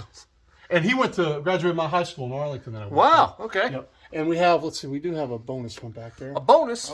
Joe Orlando did that one. Nice. Yep, Death in the Garden of Beetle. This ghost is by the next one over, Nick Cardy again, and Witching Hour Nick Cardy. Nice. So what's kind of cool with these is I can swap out other things. Like I had a bunch of 100-pagers up there before. I'm very nostalgic for them because that's when I first started collecting. When DC was in the 100-pagers. But Which was a great thing because it was, it costs a little more than a regular book, but it's like, and they would have reprints too, but it's like, here's a way to introduce you to a lot of stuff that you'll then that's exactly buy the other that's stuff. exactly where my knowledge of all these comics came from, of the JSA and all those other things. I love this Angel. Oh, yeah. That's great. Yeah. It is a great figure. Another Dark Phoenix or Stormwood Green is Phoenix. cool, too. Not Dark Phoenix, but Phoenix. Yeah. Captain Britain has got quite the chin on that figure. No. He does. I always love me some Captain America. Oh, I do too. I love That's that line Duke. in the first issue of Ultimates when, when they're flying in and he jumps out of the plane and someone asks, like, did he have a Parachute on? He's like, no. Yeah, that was classic. All right, now we got a little bit of musical interlude. All right. There's my John Mellencamp signature. Oh. There's the good-looking redhead upstairs you met with Chris Isaac. Nice. You know, Isaac tells me right after the picture, he goes, you better be careful, my bass players run around here. Oh, the bass players are the ones you got to watch out for. The Elvis figure, she loves her some Elvis. Mm-hmm. I have to play you the Elvis cover I did sometime. Excellent. Hey, hold on. Let me pause this for a second. All right, continuing on with that after the musical interlude. All right, I don't know how much you viewers care about the football figures, but I dig them. Yeah, they're pretty cool. I like them. McFarlane, McFarlane put starting lineup out of business, Yeah. and got the licenses to all the figures. And he started doing his own figures because the big toy company said, we can't do all that. We can't do that. We can't do that. He said, oh, yeah? Okay. They said, make your own. He said, okay. Okay. I've got that Brooks Robinson book autographed by him. Yeah, that one's autographed by him, too. Years ago, my uncle used to own a gas station, and he had Brooks Robinson out one day to sign autographs, and I got that comic autographed by him, and some posters and other stuff. And Class act, too. And Here's my and favorite. a bat. There's your hockey guy. Yep. Got a little Olaf Kolzig in there, too. That's good. I'll leave the goalie, yep. All right, when you get into that corner, Yep. it's Bernie time. All right, more burn. So those are signed by Bernie. Those right here? All right, let's get up to those. Signed by Bernie, and then the top one's that puzzle of the famous lab scene. The original of that sold for over $1 million a couple of years ago. Can only imagine how long it took him to draw that. Oh, absolutely. And let me look. Like I said, I'm good with puzzles. That puzzle was a bitch. Yeah. All right, then I love. There's another great shelf of statues. That Dark Side one is fantastic. Yeah. Let me get over here for that. Yeah, Swampy's pretty damn good too. Yep. Those are amazing. There's a Batgirl, the one with that 2C back there. Yep. Yep. Got that. That's awesome. Oh yeah, just that table. We don't touch that table because they're very precarious. But that is just so stupid that I did that. Classic Magneto pose. Yes. And classic Wolverine pose, too. Yeah, I loved that series when it came out. You know who those guys are? We got, looks like Constantine. It is Constantine. Yeah. I didn't know that Constantine was in black hair. Is this someone different? Is that Preacher? That's Jesse Custer. Jesse Custer. Preacher. Preacher. Constantine and Preacher. I never read Preacher, so. Oh, dude, Preacher. Oh. It's my favorite non-comic. Dan, you got to check out the non-superhero Captain America over here. Oh, wow, that is a great statue. All right, JLA, and I got the little Adam in his little chair. the floating chair. We talked about that, didn't we, Dan? Yeah. Love his little chair. So it's like the Justice League table on a table. Yes, yes it is. All right. So, here's a little cool collectible thing over here. What you got? Digest. Y'all remember the Digest? Reader's Digest? Oh, those, yeah. The Superhero Digest. I do remember those. So I have a bunch of them. There's the Jonah Hex ones. They're really cool. Oh, there's a Rudolph. You gotta have a Rudolph one. Yeah. There's a Jonah Hex one. So, I had a couple of those for G.I. Joe and Transformers. there's a cool Oh, Jonah. that's awesome. Yes. So one of the there's a great one of the weirdest series ever is DC Special Series. Mm-hmm. It's 27 issues. 20 of them are the dollar comic size issues. Right. 5 of them are digest, and 2 of them are treasury editions. Nice. So oh, you got how the. do you store that? Yeah, I know. So the treasury is, of course, like this size. Yeah, I know. And- I don't have a problem storing mine. And the last one of the treasuries in that one was, of all things, the Batman Hulk crossover. So, when I first started collecting, 100 pagers were all the rage. So, here are some of my original 100 pagers. Oh, nice. That when I've upgraded, I won't get rid of these. There's another great Aparo. These are I'm going to be over your shoulder yeah, here. absolutely. These are some of the great Jim Aparo Spectre covers. And these are my originals that I've upgraded from. And so I find that the ones that I got as a kid, I just can't let go. No. You know, even though I've You upgraded, shouldn't. I just have to keep them. Why? Why get rid of Yeah, them? here's my first issue of Flash. Oh, that's a good one. God, that was an old Aquaman. Actually, this was my very first one. Let's beat the hill. But there's my first Superman. So it's kind of neat to have these. This right here is one of the greatest Batman stories ever read. Fantastic. I'll do a decoding panels for this. Yes. And it is a fantastic story. There's a great story. Mike Grill did the art. Bernie was supposed to do it and couldn't, and Grill finished it. And then I just wanted to show these. So these 100 pages are what I'm very nostalgic for. Yeah. So I have like how they did the covers, where it's like here's a bunch of stuff on here. Yeah, Nick Cardy did these covers. So Batman Sergeant Rock. Let me just get the weight off of it. All right, you know what's good about what the first appearance is in this issue? Arkham Asylum. Oh. It's called Arkham Hospital in that. Oh. But that's my first. It's one of my first, and Bernie. Nice. And let's see. I wanted to show you. This was one of my first Brave and the Bold issues. Why I loved Aquaman so much, because he was so badass in that issue. I showed you this upstairs. This is a version that looks a little better. Yeah. So that's my 111, and I have a couple of those. But anyway, these are. Oh, here we go. This is a good looking book. Wow. Kubert. Yep. So anyway, these 100 pages, I'm very, very nostalgic for. They mean a lot to me, and even though I've upgraded, like I said, I can't bring myself to let these go. Nah, you shouldn't. Because they were mine as a kid, and You're right, Dan. Yeah, tell me to move. You're all right. Yeah. I got around you. I'm here just crouching down, looking at everything, and be like, get out of my shot. So, but is that how you store your treasury books? Because I could not, for the life of me, store my one treasury book anywhere because it's too huge. I can't put it anywhere. You know? that's what I told the guys. That's what she said. Yep. Okay, Yep. so I've just got bags and boards for these. Yeah. And I will start. Oh, here's one guy. I knew I had somebody else I didn't put up today. Sometimes we take naps. Sometimes we take naps with some of the guys that don't like to stand as well. All right. So, Well, I'm recording everybody's butts here, so let me go around to the front of this. well, they give the ladies what they want. I'm at the statues. All right. Got the all Blackest Night guys. This is I pretty sure cool. do. I love how that's set up. I like that Legion. Yep. That Legion box. Yes, so the Legion box, Diane and I were going to the Caribbean, and this was going on sale by Maddie Collector. And I told my girls, whatever you do, make sure you order this as soon as it's going to be sold out. This is pretty expensive now. Now, if you'll notice, there's an empty space for a figure. Anybody know the story behind that? Oh. Is that Pharaoh Lad?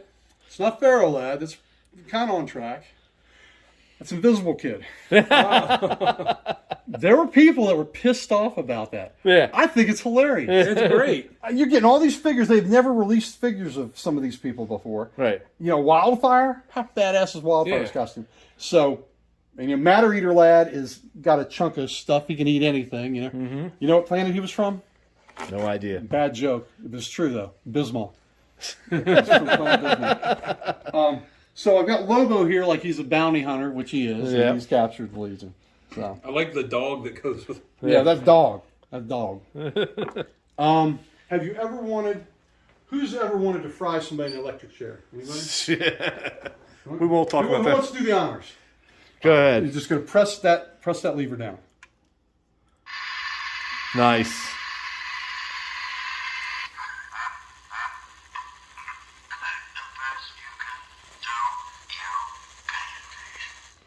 It's not the best you That's can do, you awesome. pansies. Yeah. So that's Marv. So, that made Reverend So-and-so's worst toy list of whatever year it came out. I was very proud about that. I know. Isn't that a great... I love that. Oh. Exactly. Back side by side with that, like, Yeah. wouldn't it be great to see a crossover between those two? I agree. The Jim Lee X-Men, that's a great poster yeah. right there. Yeah. Of course, there's McFarlane's Kiss figures up there. Oh, yeah. Let's grab those really quick. And the Bad Rock. Okay. Yeah, Bad Rock, that's right. Where he had to change the name because he was going to get sued. Nice. All right. So, Oh, and the original Spawn figures? yep. Got the original Hold on, Spawn hold on. We gotta check out the GL table. Okay, now look at this. I did something last week that I've been threatening to do for a long time. Yep. So I like that. The villains. Throw in the science cells. Yeah. And you see the green tint? Yep. Yeah. Mhm. I put the paper, what do you call it? The clear green tinted paper in there. Yeah. So my wife did that with me and our friend. And I've been meaning to do that for a while, but I just did that. It comes out pretty cool, right? Oh, that's awesome. So with the green tint to it. And you don't notice it right away at first Yeah. because you almost think, oh, that's like the reflections, and then you go, oh, wait a minute, no, that's something different. Yeah. That is a fantastic way to display So it. I thought that was kind of cool that we finally did. That I finally did that. They did that in order for y'all's visit. So that was Well, done. thank That's you. all. That was done in your honor. Thank you. I appreciate that. Done in your honor. Awesome. And of course, the McFarlane guys on the bottom. Yeah. Oh. The that's- figures. The Thing, my favorite horror movie. Yeah. Oh, you fucking kidding me, man? Now, what do you think? With I know there's a lot of debate about the end being ambiguous as to, the two of them that are left. One's Possessed by, infected. if he's has I the think alien, one's infected. because when they're drinking it and all that. Well, I like what Russell says. If we've got any surprises for one another, there's nothing we can do about it. So, I love that. Yeah, I think Childs is infected. And I really like the prequel that they did to it, where it was because the original one, when they showed up and there was the crew that was already dead, and then a couple years when they did the prequel that showed. I like the what original happened. movie. Yeah, I'm saying, I love the Yeah, original, the but original. I like I think they actually did a decent job with that prequel one they did too. It's not as good, but Got a little cat over here for you. yeah, I've got that one too. See Though. Spidey's hanging out behind the black. Oh, yeah. behind the window there. I didn't see him because I was Yep. Yep. Distracted. No, unfortunately, the flagpole on my cap is broken. I hate it when that happens. There's a pill for that. That Green Lantern is cool. It's translucent. Isn't it Yes. cool? Let's get. So that's when he first absorbed the battery. Yeah. Became a. Yep. Oh yeah, that's cool. Oh yeah. Isn't that awesome? Yeah. Yeah. So that's one of my favorite Green Lantern figures. Right. That was Emerald Dawn, Yep. where he merged with the battery, and I liked his attitude with that. He was like the Guardians were pulling out, they were retreating. They're like, we gotta go, we gotta go. He goes, wait a minute, the ultimate power in the world doesn't cut and run. And he goes, he flies off to the battery, and the Guardians are like, what are you doing? And of course he absorbs the battery and comes out a badass. Ooh. That's awesome. Yeah, that Swamp Thing one is cool. Yeah, Nice Black fine. Panther. Let me back up here. Right. I just got this at the Beyond Comics in Frederick. Oh, okay. Yeah, I saw you post about that a couple days Nice. ago. Yeah, pretty cool, right? Yeah. It looks good on the glass. It does. It adds to the Mm-hmm. little effect. Yeah, it does. Effect. All right, so you look at that and you think, God, he loves Spawn. Honestly, not really, but I love those figures. The Spawn books are okay. I sold my Spawn collection last year. Huh. Sold it for $4,500. That's not bad. Not bad, You know right? what? Put that towards another book. I did. Batman 15 and Flash Comics 11. Yeah, took it to a lot. But anyway, but the figures are amazing. Yeah, they are. So, I'll give him credit for that. His attention to detail is amazing. Even when he did the stuff in Amazing Spider-Man. oh, absolutely. hits us. No, absolutely. I'm not against McFarlane. It's just as a character Spawn, he's okay. Yeah. But I don't love him as much as you would think I would with the figures. But the toy company is on another level, and then especially now they're doing the new superpowers figures, I know. which are like I like how he intentionally did it where they're at a more affordable price point than a lot of figures now. Like the initial wave, what was it, 6 figures and 2 vehicles? Like less than $100, you could get both vehicles, all figures, and have I like that he was thinking about that. That's the Beast I grew up with because he was an Avenger. Yeah. What they're doing to the Beast now in the X-Men, I can't stand it.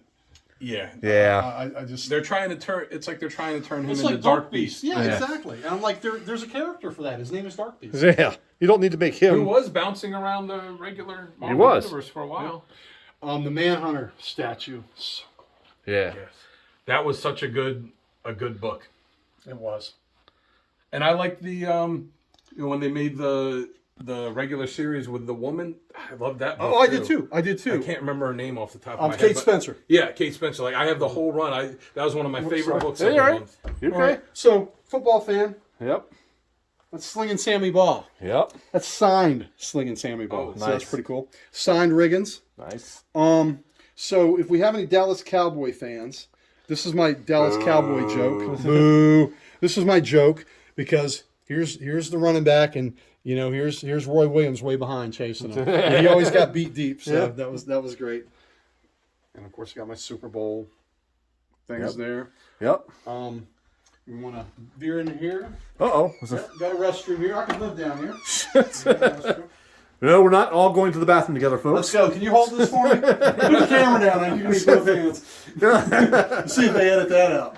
Yeah. There you go. You'll love the Cal The stuff. Ripken, yeah. Walter Johnson, the Big Train, is one of my favorite baseball players. Like I said, I love Cal.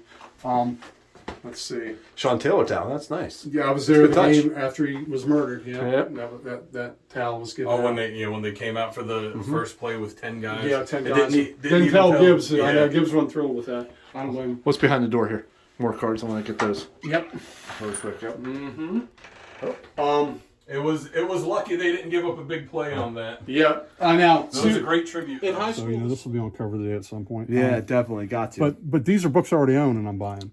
The House of Mystery, 356, which is a great Halloween cover. I like to get holiday covers too because I'll put them up there. Yes. I'll have the holiday covers. You did the one for Flag Day, which I thought was good. Absolutely, and I'll continue to do that. And then the one I did for Memorial Day. Yeah. You'll see that rock holding up the dog tags every year that I do it. Yeah. On my cover of the week that I've been doing for years, I always do that. Dominguez again. That's just a great weird mystery. If you want to collect horror, this is a great one to get. It's only 24 issues. And some great covers. Yeah. The girl with the werewolves coming through the door and in the house was one. The Bernie with the woodcutter with the werewolves was part of Weird Mystery. It's only 24 issues, so it's easy to collect and get. Yeah. There's a great Neil Adams. Yep. DC special. Who doesn't like fighting Nazis? Come on. Look at Hitler. Ghost Castle. Yeah. Only went 3 issues. Again, I own every DC Bronze Age horror, so actually finding this, it's a 3-issue set. This wasn't that easy. This is an upgrade of the Phantom Stranger Okay. issue that I have. Phantom This is another upgrade. Dead Man. So, but this is the sickness. Everything in here I already own, and then bought more. Yep. So we see all these books that you have on the shelves here. Yes. What kind of system do you have for them being in order? Is it broken down alphabetically, by company? What is it? So if I were to say a specific comic that you would know right where to go for it. Well, usually I'm going to know anyway because it's in here. But I have a system where a lot of it's not alphabetical. A lot of it's where things fit the right way because the newer books are heavy. So I've got to be careful how the newer books, they put a heavy weight on the shelves. I just finished a process I've been doing for 2 years now where I've been bagging and boarding and cataloging. So I've cataloged all my books. I'm at 58,187, I think, as of this morning. So I had to catalog all my books, and then I put the Gerber bags and boards on the books that were worthy of it. And that was a big process. So doing this, I had to reconfigure the shelves a little, and it's about how things fit. I'll have most of the X-Men run on here, in one place, going through several shelves, and then I'll continue on. But it's not alphabetical. A lot of it's the jigsaw puzzle, how it fits. Usually I'll have a Marvel shelf, stay Marvel, and a DC shelf, stay DC. But that's how I do it. And how I have them, most of it's in my head. I do have things written down in case I have a senior moment and can't remember. And the shelves, because of my security system, the shelves are not written in the order you think they would be if you find my book. The numbers are all jumbled up. So I know the system, but nobody else knows it. So, All right. Tell me what you got all here. right. So one of the coolest things that I have in my collection are these photo journal guide to comics done by Gerber, E. Gerber, who also is where I get the high dollar bags and boards from his company, 100% acid free and all. These are museum quality items, and you pay a little more for it, but it's worth it to protect your stuff. This was a labor of love where he did these photo journals of comics. And what he did, of course, there's a lot of keys about how to store your collection and, use the reference books and all. And it's a reference book of all the comics that have been published, Nice. from the 40s to the early 60s.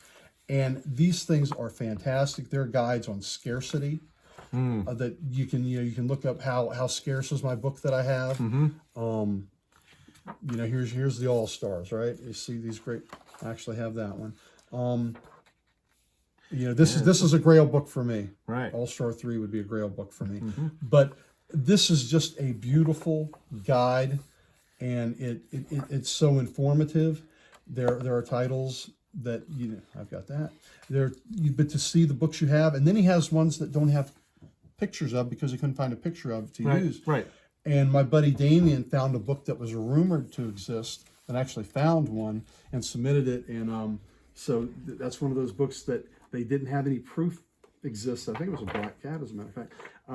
But it's just, I just think this is fantastic.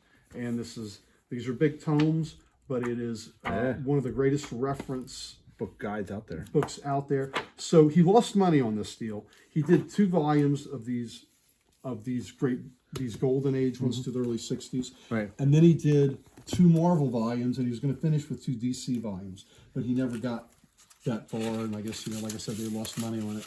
But this is just a beautiful representation, where you can see all the covers.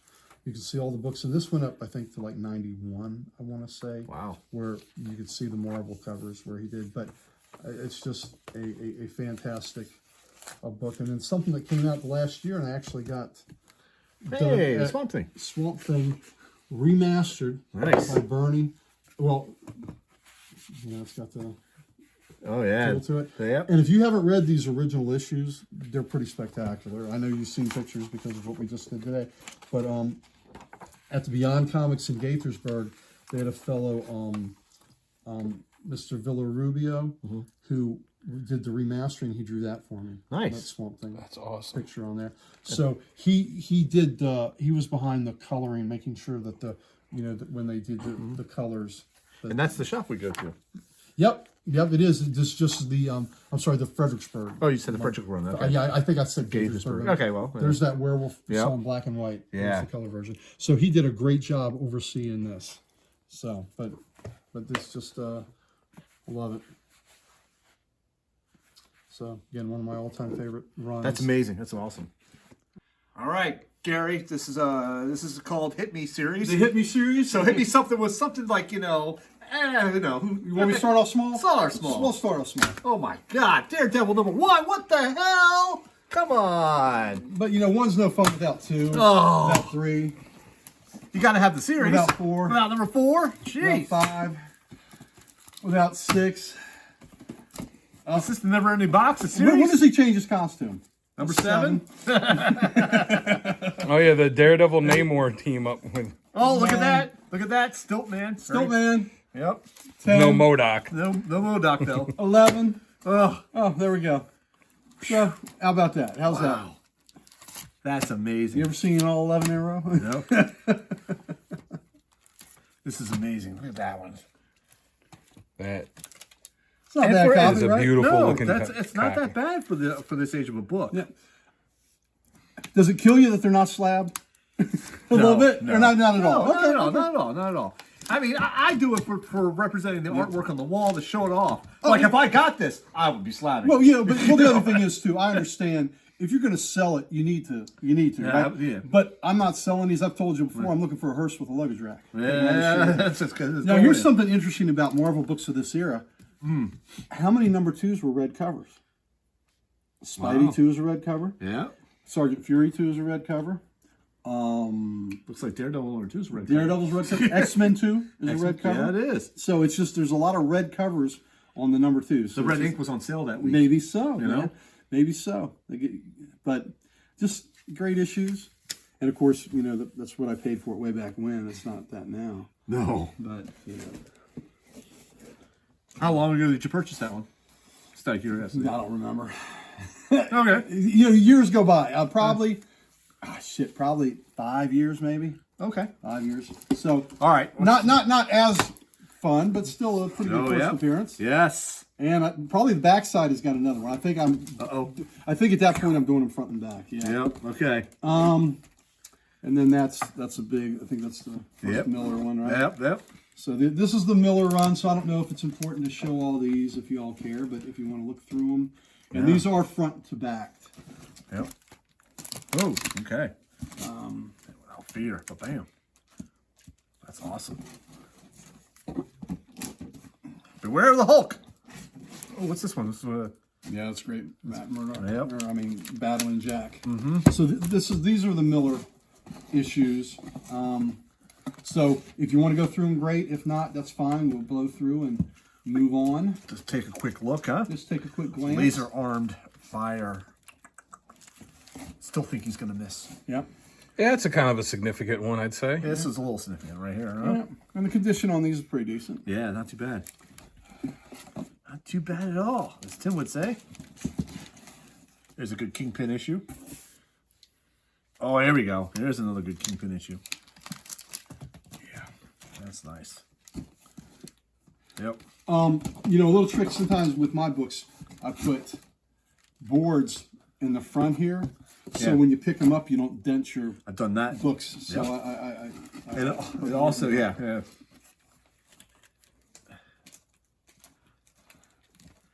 we go. Oh, I remember the big banners for these Spider-Man and his Amazing Yeah. Friends. Yeah. Oh, there you go. Now that's a classic cover right there. Yeah, it sure Oh, yeah. is. You probably got that slab at your house. No, I don't. Believe it or not. I'd say that's another important issue. That's another important issue right there.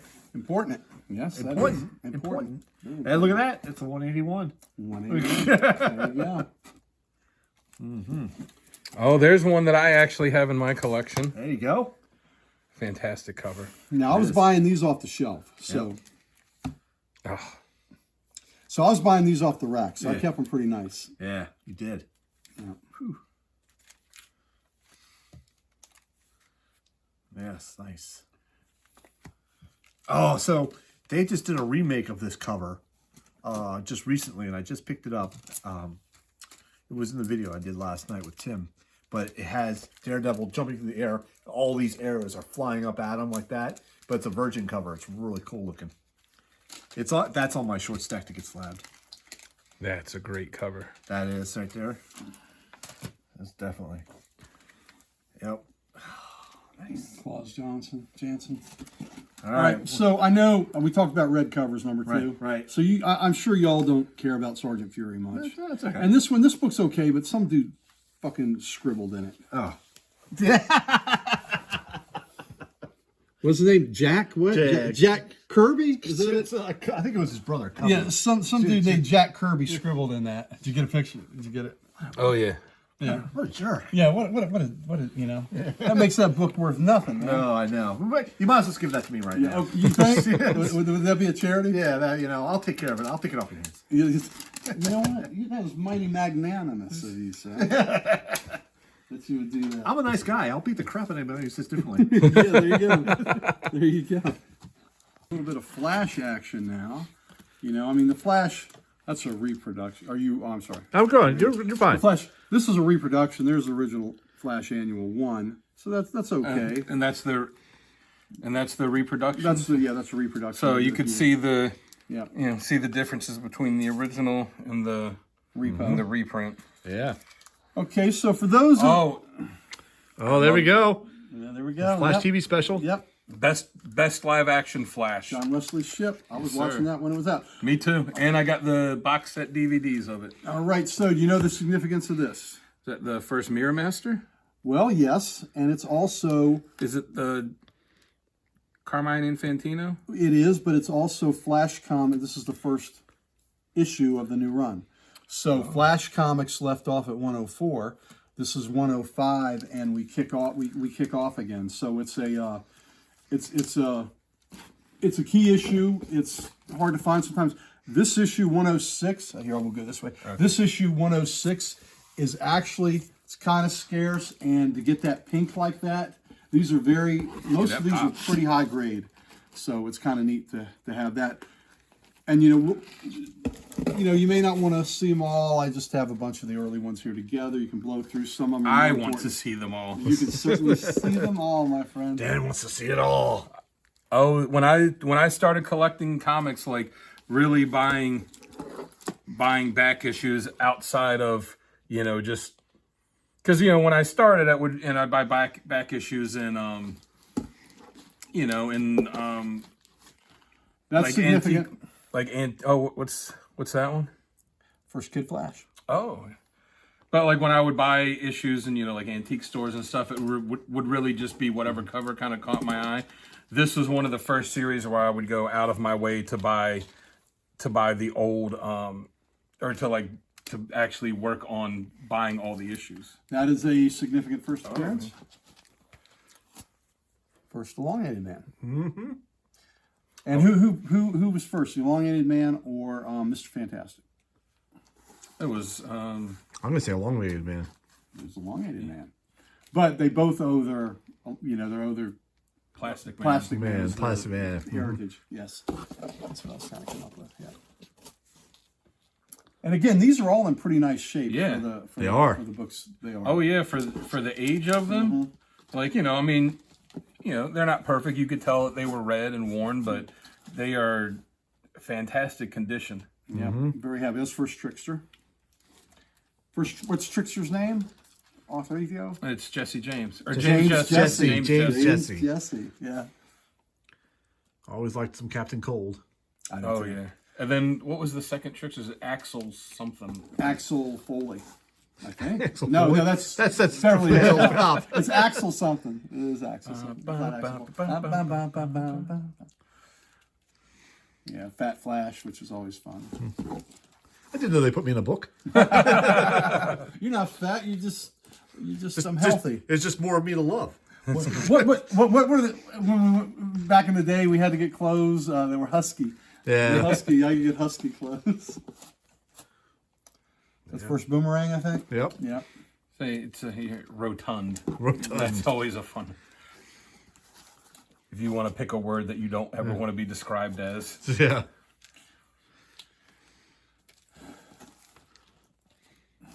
Nice. These images on these books are just so good, right? They are. I actually dig this that it's got that Yep. stamp on there. I know. Some of Is them that- I have history like that. Dude stamped it. Yeah. Yep. That's pretty cool. I I remember when I was a kid and I would get, occasionally get comics out of the library because they would get comics every month and they would stamp them and you could rent the comic out to read just like any other book. That's a iconic cover for Flash. Oh, you got to be kidding me. Okay, now tell me, the slab guy's gonna have to tell me what he thinks that grade will be.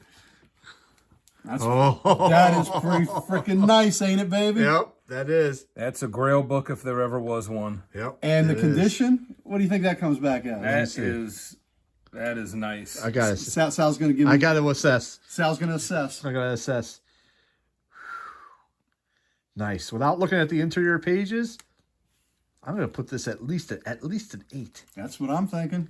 I think that's an 8+, baby. That is an 8+. That is an 8+, baby, and it's not been pressed. Hasn't been anything. Right. Hey, what's that over there? Yeah, but this is a Grail book, Flash 123. Oh, one of that is great a cover, major but one. if you're gonna have a good copy of a book, that's a great copy to have a great copy of, right? Yeah. It's That one is. thing I mentioned when we did the comic character of the week episode on the Flash is how many significant things in DC and in comic history the Flash has been part of.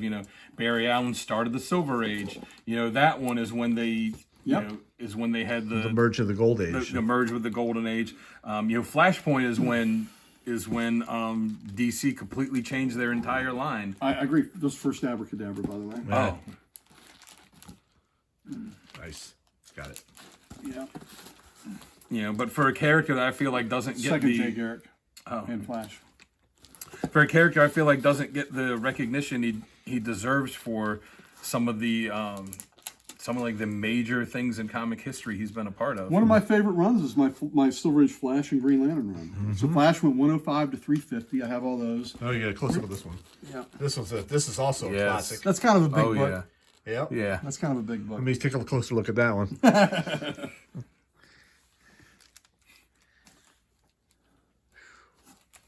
Yeah, one of my well loved, but it's worth it. one of my favorite runs in my nice. collection, Isn't and that good looking? Yeah. I'm missing a couple books of it here or there, but like the last 100 or so issues of the Flash series when Carmine Infantino was Came doing back? it. Yeah, after after Iris was killed, up until issue 350. Like, Spoiler alert! When did she die? and you want to talk like when death actually meant something in comics? Yeah. So it looks like an homage to the. Yeah. Yep, to the 123. Yep. Oh, nice. Shade, I love the Shade. Oh Oh yeah, such a great character. They used him a lot in Justice League Unlimited. They did, and he was a lot of fun. I don't know if you read the James Robinson Starman. Oh series. yeah. No. Its Shade was fantastic. I really liked how they did him on the Stargirl I did TV too. show. I did too. I really did too. Especially the little thing in the diner when he was trying to get the waitress teaching her how to make The tea just right. Yep. Yeah. That's just a fun cover, right? The tricycle. Yeah. He's getting away on the trike. Oh, and another play on one of the other covers. Yep. All right. Significance on this, it doesn't show it on the cover. That is the first Silver Age Aquaman. Oh. It's his origin, 260. And that's when they changed his origin from the original one, right? Well, yeah, when they gave him a kind of a new origin, altered it. This is 269, first Aqualad. So, I mean, I know these aren't as exciting as some of the others, but we'll get you excited. Hey, these are pretty good. Again, the condition on these is just fantastic. Pretty good. That's an iconic cover, Yep. that adventure. All right. Yep. Some things out of the end here, make this a little more palatable. All right, let's see if we can get you some more fun. Things you got kind of more. I showed this on the show the other day. Oh, yeah. First Jonah Hex. First Jonah, Hex, yeah. That's such a great cover, too. isn't it? Yes, it is. First Jonah. What year was that again? That would have been. That's like 1971, I think. Yeah. I want to say that's 71.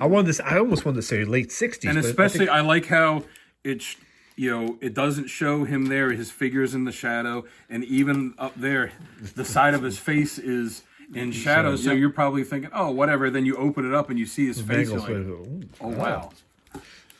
All right, this is the one of the prototype rocks.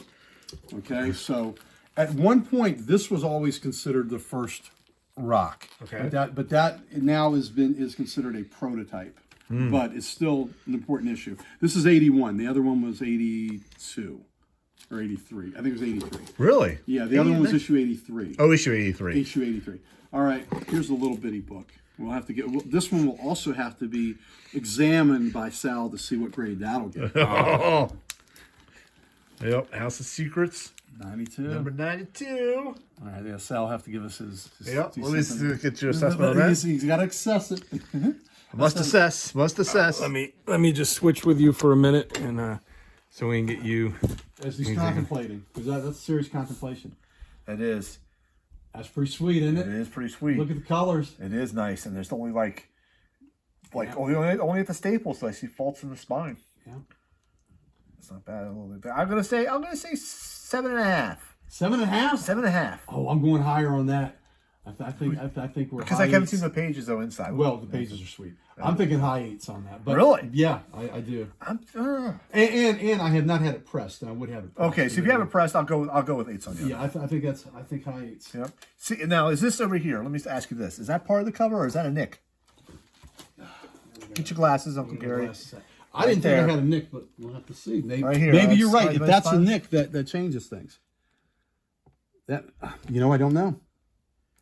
You know what? It looks like. Well, I don't want to take it out and make it bigger, but I think that's a little bit of shading on the on the lamp thing, but I'm not sure.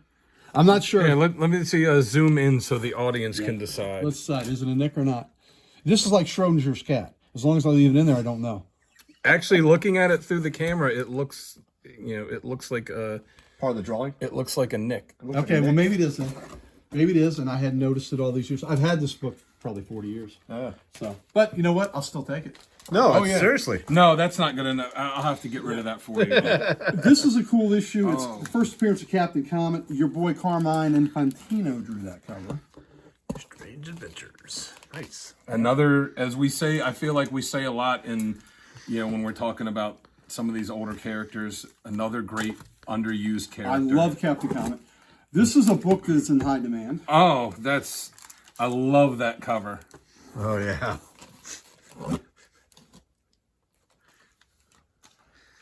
kind of reminds me of the show, The Robot Chicken with Composite Snowman. Composite Santa, sorry. This is also another big Strange Adventures comic. I don't have it in here, but I have also have the first Dead Man. But that's really good. That's pretty wicked. Yeah. The Hand from Beyond. Yeah. So saw that. First Warlord. Oh, nice. First issue. Now that looks crispy. That's pretty nice. Yeah. That's nice. This is an expensive son of a bitch. Oh, Even beat up. first Brainiac? First Brainiac, Action 242. It is on the top 20 Silver Age books. I don't know why sometimes, but it is. Well, it's the first Brainiac. Yeah, but Wait for him to actually. well, no, it's just it's more expensive than you would think it would be. Now, I got that a while ago, so that's a very very underutilized cover or other. After as many times as it's been teased for him being in a movie. Wait for him to actually appear. Oh wow! You know what that is, right? Oh yeah, I know what this is. Yeah. What book we got here? Ooh, where's Supergirl, right? Yeah. That's a little bit of expenditure on Like, that. hi, Superman, I'm your cousin. Like, thanks. You never came over for family dinners. I don't know who you are. Hello. We're going to pause the video for a minute. What number is that? There's no number on it. No, I told y'all why a few weeks ago. yeah. Yeah, the retailers. They Yeah. said, have I been getting that book? Yeah, you've been getting that book. Okay. Because if it says number 1, it means you haven't been getting it. Because they hadn't figured out yet. Issue 0. Yeah. Issue half. No, keep going. We're okay. Nice book, though, Yeah, right? that- beautiful. This is my Beautiful. bad copy. This is your bad copy? That's my bad copy. Yeah. I I know that one. I know that one indeed. Sal, I'm going to love to get your opinion on it. It's such a great cover, even though it's pretty. It's essentially 3 colors. It's green, it's black, and it's white. Yeah. But the way they do the shading with all the different shades of green, Yep. awesome. All right, now that just looks like it just came off the rack. Look at the colors on that. Woo. Nice. Isn't that beautiful? Yep. How vibrant and bright it is. Yep. All right, that's not as important. That's not as important. I told y'all earlier what's the importance of that one. Him talking about that's not important. You probably look in there and be like, "Yeah, that's worth it. That's More than my whole Hawkman. collection." It's Hawkman 2 and Hawkman 3. Yeah. Whatever. I jumped 1 to 4. So what is with this one? First Zatanna. What? The first what? Zatanna. Zatanna. Nice. And a kick-ass cover too. I just saw Murphy Anderson. I just saw a rumor mill that Halle Berry's in the running to be considered for a Zatanna role. Huh, interesting. I think she's a little too old. I want someone younger that could All right, that could do it. For not a long big time. deal, but I'm going to show it to you anyway. Oh yeah, this one's. Oh, hold on. I got a low battery. Low battery. Close. Is it still recording? We are. Good. Okay. Just as I have to hold that one. Jeez. Can I? Is it gonna mess it up if I hug it? So this is the one my grandfather bought for me, 1984, Yeah. $180. And it's gone up since got- then. oh, It's and got the that stamp stamp, on it. that's cool. So it came out in December of '59, Right. and Right and I think- before Christmas. Yep. Or after And Christmas. Sal, I want you to assess this one too. I think this gets a pretty good grade All right, too. let's see. There's a What's small chip by Aquaman's foot, but it's Yep. a pretty good looking book. Yes, it is actually. Those are nice. It doesn't look like there's even a spine roll to this, to tell you the truth. And the date doesn't count against it. It does not. Yep. It does not. So the only thing really from the front cover is that chip Yep. and maybe a little torn or a little worn at the edges, but that's And the older books get a little bit more grace than the newer books. They though, do. too. Yeah, They do. So They do. when they grade them. dude. I'm going to put this in the 8s. I think so, too. I'm going to put this in the 8s.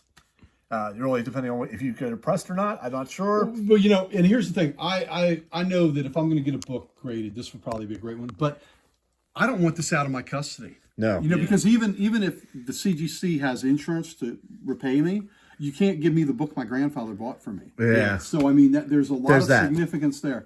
So, Maybe not mail it away, but where they do the Well, grading even at on the convention. even on site, it's out of my custody. Yeah, that's true. You know what I mean. It's just Yeah, you're mitigating the risk a bit there, but that's all you got. absolutely. So I would suggest the top loader. The top loader, like Well, what I have, right, I got one next to it, so it protects it a little bit from the things okay, around it. the top loader's a little thicker plastic. You know what I'm talking about? Yep. Yeah, okay. All right. Nice. And I've got into the thick, like I said, these bags are very thick, and these books pop in here. So those are your other 3 JLA issues.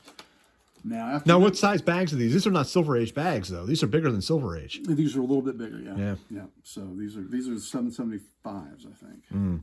Yeah. So these are nice, and again, this was part of what I did for the past 2 years, where I went through my collection, and it's pretty cool. I know we won't be able to look at them today, but I have a complete run of Brave and the Bold. The 2 runs, even though I've got complete X-Men, complete Spider-Man, Brave and the Bold and Showcase are the 2 titles I'm the proudest of having every issue. Yes. And Showcase is under only 104 issues. Good luck getting them. Yeah, I know. Yeah. Okay. Now, you ready for my oldest book? Yes. This is my oldest book. Oh, I just got wow. Last year. Ooh. More Fun, number 50, 1939. It's a football cover, Yeah. which is really cool. 2 issues before the Spectre's introduced. Nice. Yeah, So the Spectre was introduced in the Fun Comics. More Fun comics. More number Fun comics. 52. Seems kind of odd that the Spectre is Not the a last fun. one. He's not known for a fun guy. Let's hang out with the Spectre. Go to a football game with him. He's all right. Yeah, he's okay. And that's a thick book too. It is. They were 64 pages. Yeah. Yeah. And look, I love the price, 10 cents. If it was today, it'd be $10. Probably would or more. The book's this thick or probably more. I got that. That's nice. I paid $900 for that last year. And you know what? I mean, they had a much higher price. I've been dealing with them. And when I go in with my buddy, it's as a dealer, right? So I get a little bit more cachet too. Right. This was my previous oldest book. Oh, that's cool. Was Adventure Comics with the Sandman cover. Nice. So my goal is to have one of every title of the great titles where the logos were a third of the book.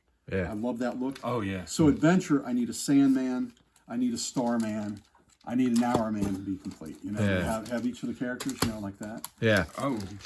Starman. So. Uncle Gary not afraid to whip it out on you. Yeah, that's right. Uncle Gary will whip it out in a heartbeat. So there's That's nice. So I do have. That's a different episode of After Dark. That's right. That's a different channel. That's on OnlyFans. OnlyFans. Here's a More Fun Spectre cover. Oh. So that is number 75. This is the 3rd appearance of Aquaman. Ooh. The 3rd appearance of Green Arrow. How about that? And it says new Aquaman at the cover. So, and it's a Hitler cover. And I like with Dr. Fate, it's the half mask. the different helmet, yeah. I do like the full mask. So here's an example of the logos, right? I love the big logos. This one, okay, but I just loved the big logos. Yeah. So there's More Fun 83, and I love the War Bonds.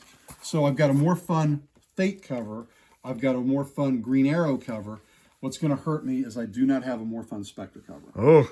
And there's not that many of them, and they're earlier, and those are tough. Now, are you saying toughest in scarcity or toughest in money? Both. Both. Okay. This was my oldest book for a long time, and I love this book. Oh. Flash Comics. That is Yeah. that's such an awesome I think I did that on cover of the day. I think I. You did? Yeah. Yeah, you did. I mean, how special is that? And the new Stargirl series reprised that cover. Yeah. Where they had, I think Jay's daughter, I think, was running like that. Yeah, the Boom. Yeah. That's a character I'm excited to read more about. Oh, this is my oldest Batman. Oh. Ooh. Batman doesn't use guns. That's what I said. Yeah. Batman doesn't use a gun. He doesn't, huh? Good. Yeah. For those of you who say he doesn't use a gun, let me show you. Batman mows him down. That's what was that? Robin's helping him by feeding the bullets. Feeding the chain, baby. Yep. Nice. And he's smiling while he does it. All right, you've seen my oldest Batman. What do you think? Oldest detective time? Oh, I yeah. think this is the 9th appearance of Robin. How's that? Oh. Ooh. That's such a classic Batman pose, too. Yeah. Yep. I gotta hold that one, so. Absolutely. Pass that one over here. Thank you. I can keep that camera on you guys. That's okay. Push it on there. Nice. I could turn the camera on Sal, but, he probably want to wipe the drool. Is his out name the corner Sal of or his mouth. Salivate? I know. Sal's short for salivate. You laugh, but that's what my wife said when I was coming here. She's like, "Don't drool too much on his books." There's a little book. Oh, wow. Soupy 10. Nice 10-cent cover there. Mm-hmm. Like that. Uh-huh. And it's not Lois Lane falling to her barrel. No, it's not. No, it's not. And first bald Lex Luthor. First Lex. Nice. First bald Lex Luthor. First bald Lex Luthor. All right, so here we go. A little Wonder Woman 26 action. Nice. Look at that vibrant blue cover. Well, it wasn't issue number 2, so. Yeah. That's right. That's right. Well, that was Marvel too. That was on the. But I see what you did there. I see what you did I there. see what you're doing. I'm gonna keep that in mind whenever I'm able to start making my own comics. I'm gonna make sure like issue 2 covers have the red. This is really cool. Leading Comics. Oh, Seven The Soldiers Seven of Victory. Soldiers of Victory were the star in this. Really? Yeah. I never heard of this one. Yeah. And I got one of the big logo ones. Only the first 4 issues of Leading Comics had the big logo. The coolest thing in these books are the in-house ads. Huh. You know, when you see the great old books being advertised, like might even be in this one where it's All-Star 8. You know, first Wonder Woman is advertised in there. So And it's missing the wing. I was gonna say it doesn't have the 8th member of the Seven Soldiers of Victory. I need a Ooh. big logo All-Star. So there's a small logo All-Star. Yep. Nice. I need to take a closer. I want to take a closer look at that one. Yeah, that's. He's like, eh. He's like, I don't want to give it back. Oh, All right, Marvel Family. So, Oh, okay. Golden Age Marvel Family. The thing that I find so cool on that, it's a Shazam cover where he says "Holy moly." So Oh, that was yeah. important for me to have a Holy moly cover. holy moly! Nice. I was gonna say, Mary Marvel looks like she was modeled after Dorothy Gale there. Yeah, Yeah, kind of. Yeah, probably influenced. could have been. Oh, this is a cool one. Yeah, isn't that neat? That's another golden. Nice. There's where Elvis got his look, Yep. right there. From Not the Marvel big, Jr. not the big red cheese, the junior one. That's Yeah. right. Elvis was a huge fan of Captain Marvel Jr. Wonder why that is. He was a kid. I think he had the black hair. He liked the lightning bolt. You know. I Okay. think. It was the cape and the jumpsuit and the hair. Right, and look, he wore the capes later in life. He did, but I mean, he could, you know. And Captain Marvel Jr. had his own book. He Yeah. had Captain Marvel Jr. and he first starred in Master Comics. Oh, which is right Oh. there. You got the segues, baby. Yeah, where he's fighting the Geico caveman. Yep. That's right. That is a messed up story. The caveman comes back to life. He's trying to corral him. The caveman's fighting him the whole way. Caveman goes into a tunnel. Train's coming until the train kills the caveman. And it's just like, he goes in tunnel and it's like he's dead. Yes. And they're burying him. It was just like, man, that sucked for the caveman. That's dark. So that was dark. I mean, well, I think we all, didn't like the comic code thing. You could see in some of them where they had a point. Yeah. All right, that's Wings Comics? just a cool. That's a cool cover, though. Yep. Wings Comics. I never even heard of that. Yeah. I've got a. What year is that one? God, that's late 40s, early 50s. Does he have on there? It's late 40s, early 50s. Yeah. It's got a good looking redhead on it, so you know. Yeah. There is a theme. Firing a machine gun. I mean, there's nothing wrong with that. Nope, there's nothing wrong with that. What's this letter A stamp on there? There's this letter A stamped on there. It's just stand. It It could be whoever had the newsstand. Gotcha. So a lot of times you got that. Here's another good looking redhead. Aptly named for the book. Fire hair. Yep. Nice. Here's another good looking redhead. I collect them. I married one. Nothing wrong with that at all. So what year is that? Is that one at? That looks. These are late 40s, early 50s. All of them are late 40s, early 50s. Yeah, Okay, gotcha. Yeah. Fight Comics. That is a Matt Baker cover. So it looks like they just put whatever they wanted to on the title. Yeah, they did. Leading comics, fight comics, fun comics. Yeah. Oh God. Here we go. Oh, no. Oh, I guess fun stuff. Sheena. Yep. There we go. All right. There you go. Oh, cool. Giant Quest. Yes. Gold Key. That was a one issue deal. Later on they had a series, but that was one issue. I mean, the T-shirt I'm wearing today is for an animated series that was originally a parody of Johnny Quest I love for Johnny the Quest. Venture Brothers. Yeah. All right. Let's see. All right, we'll save those for last because you're going to laugh. All right, Airboy. Love me some Airboy. Airboy. Airboy. Why is he flying the bat plane? That's Birdie. That's Birdie. I wonder if Does he Birdie... have a sidekick named I'm Oxygen not Lad? sure. I'm not sure if the bat plane was before Airboy's plane or not. So that I don't know. All right. That's a hell of a ride there. Yeah. One of the greatest covers of all time, bar none. You got any wood? The Rifleman 10. And look at their faces. That's what I told you. Mike Grill is in tears when he's like, it's their faces. Look at their faces. Yes. This cover has so many memes against it. Yeah. I know. That's great condition too. Yeah, it is. That's good. Diane bought that through Damien for me. And this one, you know, Alf, Oh, yeah, yes. this one, yep. The infamous seal Alf. you know of the Action Comics pillow biter? Yeah, I showed you. Yeah. I showed on that, Yeah. that episode we did. My favorite cover enhancement of all time. Do y'all have that issue? Do What's with Lobo? I don't. But you have that there? I do not. So the Lobo, my two favorite Lobo issues are that and the Lobo Paramilitary Christmas Special. Oh yeah, Do either yeah. one of you have that? no, I don't have it. All right. Maybe you leave here with one of those. We'll see. I think my favorite cover gimmick would be the one where they shot a bullet through the Yes, through the you- covers. yes, that was cool. For You showed me Malibu, that. because it wasn't.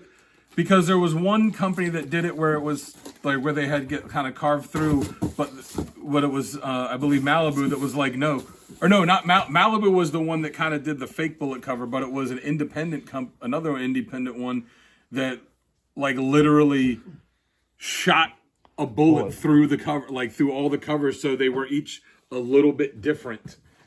Because they talked about like it took us so long to like do it on every print of it because they got them, had them sent to them, Yeah. and then just lined them up and shot them. Isn't that great? Yep. Isn't that a great signature of his? Yes, it is. Yeah.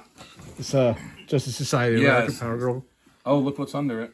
Yep. That's Phil Kenny Johnson, friend of the shop. Friend of ours. All right, what we got now? This is just a Marvel Spotlight 1. Nice. You know. Friend of Hawkeye. Yep. Marvel Spotlight 2 might even be a little better. Oh. Look how great that cover. I mean, look at the condition on that. That's a red cover. That's a red cover. And first Werewolf by Night. Nice. And now this is a great Neil Adams cover. Yeah. Here's a Werewolf by Night 1. It's Yeah. in great shape. Oh my And god. that's- They broke the chain. It's the one that's the red it's the cover. one. There's a little book. Oh, there you go. Oh. That's nice. There's his partner. There's his partner. Jamie, check that out. They're not in bad shape. No, these are really good. Yeah, not in bad shape. That one's nice.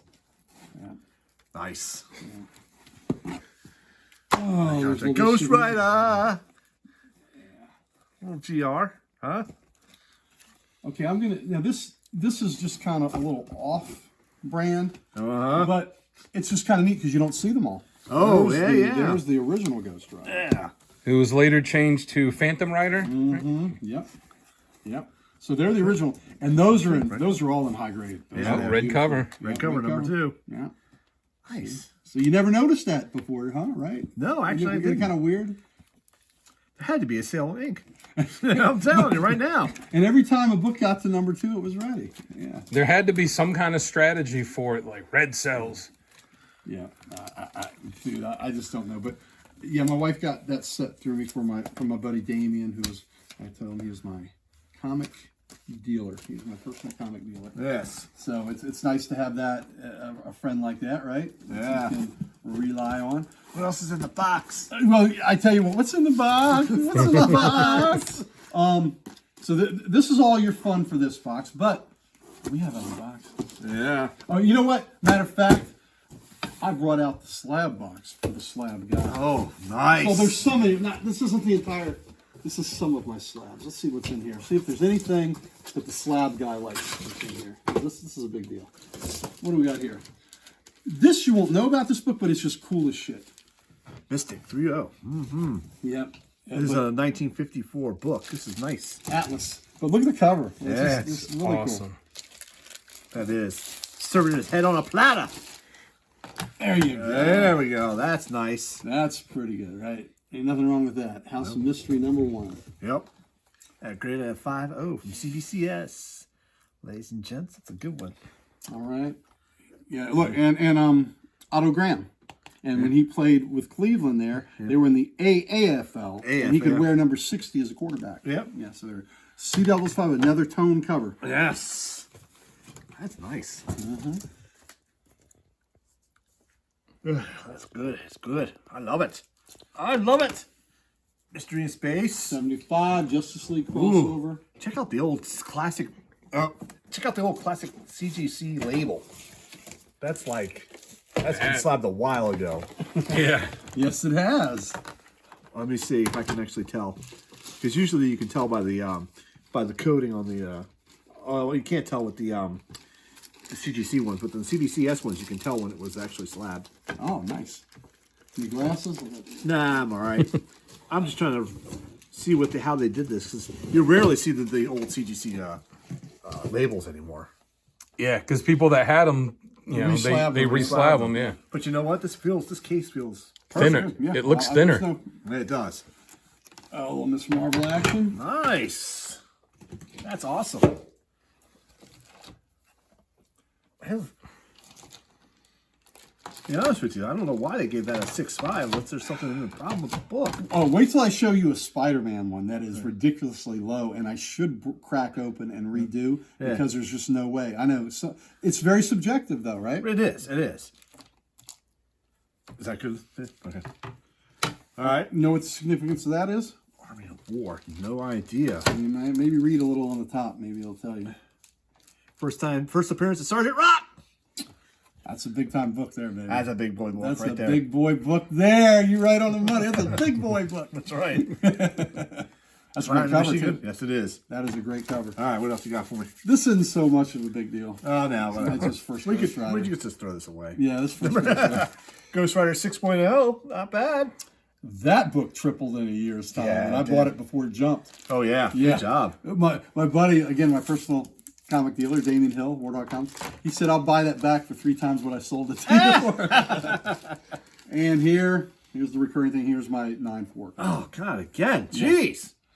How much Swamp Thing can you take? I'm telling you. That's what she said. Isn't that a great book, though? That's good. That's a good one. and that's a great grade for it too. Yeah. Again, that's my all-time favorite cover. I just love the dynamic. And that is my first Swamp Thing book as a kid. You know, that issue was the first one I got. All right. I still have my original one. That's not my original one, of course. Yeah. But that's pretty freaking nice. That Right? is very awesome. So Awesome. So I love that book. I love these. Not bad, right? Not bad slab. Not setup. bad. I like it. Yeah. It's a very worthy collection. And you know, I didn't bring it down, but what'll go in that box will be the Aquaman slab that my buddy Sal got. Right. So now we're going through slabs again. So we got to have Sal sit next to me here because this is his venue, his expertise. This book has a story.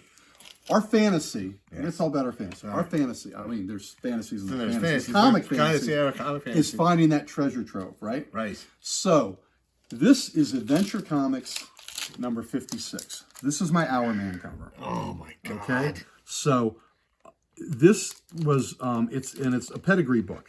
Yeah. So I don't have my glasses on, but it says Billy Wright. Yep, Yep. yep. This is a Billy Wright book. Billy Wright. I'm gonna read the back while you look at it. Okay. So this was the Billy Wright collection. This collection consists of approximately 340 comics, almost all from 1936 to 41, with just a handful of later 1940 issues. Almost every publisher of the day is represented. The earliest comics in the collection is New Comics 2, cover dated 1936. 45 of Overstreet's current top 100 Golden Age books were included in the collection. There are 67 number ones and 33 number twos.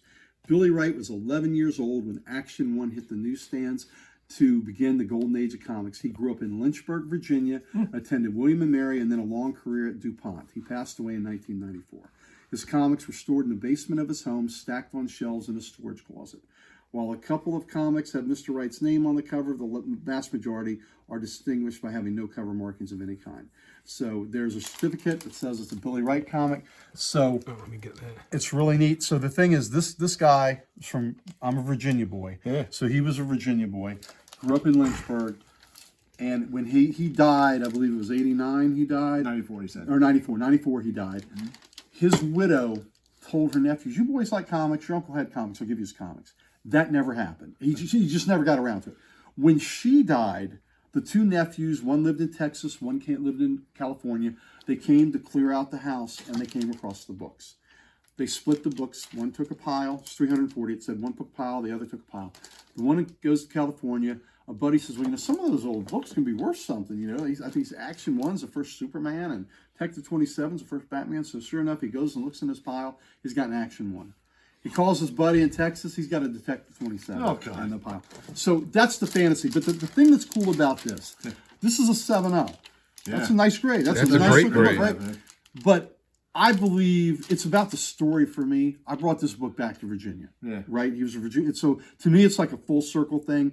And it taps into our fantasy because we all fantasize about finding that treasure trove, right? Right. Of these great Golden Age books. And here's this one, and it was a Virginia kid, and I just feel I've done a great service to the cosmic comic karma by bringing this back to Virginia. Hold that one. Let me take a look. Absolutely. I got to take a look at that one. Sal keeps putting his hand out like, put it in my hand. Put it in my hand. Yeah, I'm passionate about the story. But it's the story. No, it's the story. It's good. Yep. I like to see what Usually they say something on there, but that's But this is awesome with the book in the back. Yeah. The card in the back. All right. And of all those Golden Age characters, our man had such a great costume. Oh, he did. He such a great did. design. So I showed you the Flash comics where he's running across the water. Right. So if I want to have the great big logos and I want to have a great Flash cover, what else do I need? Who co-starred with him in alternated covers? Do we know? You got to have a great Hawkman cover. Yes, So indeed. That was Flash Comics 10. So now we have Flash Comics 11. Yep. So right. Nice. Don't look at that price tag. That price, I got it for less than that. How about that? Is that good? I got it for less than that. I bet we can't. I didn't get it for much less than 5.0 that. is not a bad grade for that. No. 1940 book. How about a 1944 7.5 book? You ready? All right. Ooh, nice. Sensation 26. Yep, Sensation Comics. Isn't that a great cover? That is a fantastic cover. Yeah, 7.0. That is a great cover in great condition. Yep. And It almost ain't looks she like sweet? it's like almost like it's too big for this box. The grading thing. That's what she said. That's exactly what It's too big. No, but you know how made it, baby. the regular size comics are like. Yeah. This one's right to the edge of the slab. 7.5. Nice. Interesting, the February changing in the smoke. Yep. All right, so here's another old one that's pretty sweet. Yes. Oh, nice little Alan Scott. So that's my All-American. I still need a giant-sized Green Lantern. Yeah. I need a big logo Green Lantern. Yeah. Of the originals. This isn't as big a deal, but it is to us because me and my best friend Mike, I gave him a copy of this, and now he gives it to people. It's just one of our favorite Batman stories of all time, and it's just so good. Like I said, I'll do a decoding panels on this. Yes. That it's so good. That's nice. The Alfred and Batman are coming back from a function. This was in the 70s, of course. Car breaks down. Yeah. It's late at night. They go to the spooky house on the hill. Oh, of course. It's got a vampire in it. Yeah. So got a problem. Mike Grill did the interior arts. Bernie Wrightson did the thumbnails. Couldn't do the issue. So Grill worked off the Wrightson thumbnails for this. So it's really cool. And the vampire very much Christopher Lee. Yeah, I was going to say, it looks like that. Yeah. So I showed, this is a little bitty book. Oh, God. Batman Hundy. Yep. Batman number 100, 3.5. That's a tricky book to get. I bet. When I bought the Batman Adventures 12 for $3 in a market in Vermont, we sold it, and that was one of the books I got from it. Yep. That I used the proceeds from.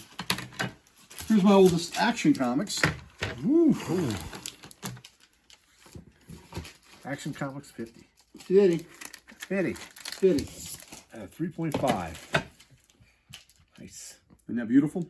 Mm-hmm. It's because the spine, the cover is detaching. Mm-hmm. Without that, that's much, much, much higher. Yeah. But that defect made it very affordable. Yeah. And what a great cover, right? What a great That's a classic action. Superman type of classic pose. Superman pose. But you know what? It's what I've said about that before. I'd rather have a low grade book in my collection than hold out for a high grade and not have it. Well, so would I, but I also look for the books that has a defect I can live with. Yeah. That lower the grade, but it looks good. This has I joke and I call this curb appeal. This has great curb appeal, right? It looks fantastic, Right. But it has a defect that I'm okay with. Soup's 100, which is very much done in the same Batman style. Yep. So. This book, I think, is unfairly graded. I think it should be higher. That's a prototype Supergirl. And these are all ones that you've bought already slabbed, right? I bought already slabbed, yes. The Swamp Thing 9, 2 copies of that, the only thing I've ever sent to be slabbed. Yeah, this sucker's got a lot of damage on the spine, though. But that's what dinged it. But God, look how good it looks. It does look beautiful, though. Yeah, but that's prototype Supergirl.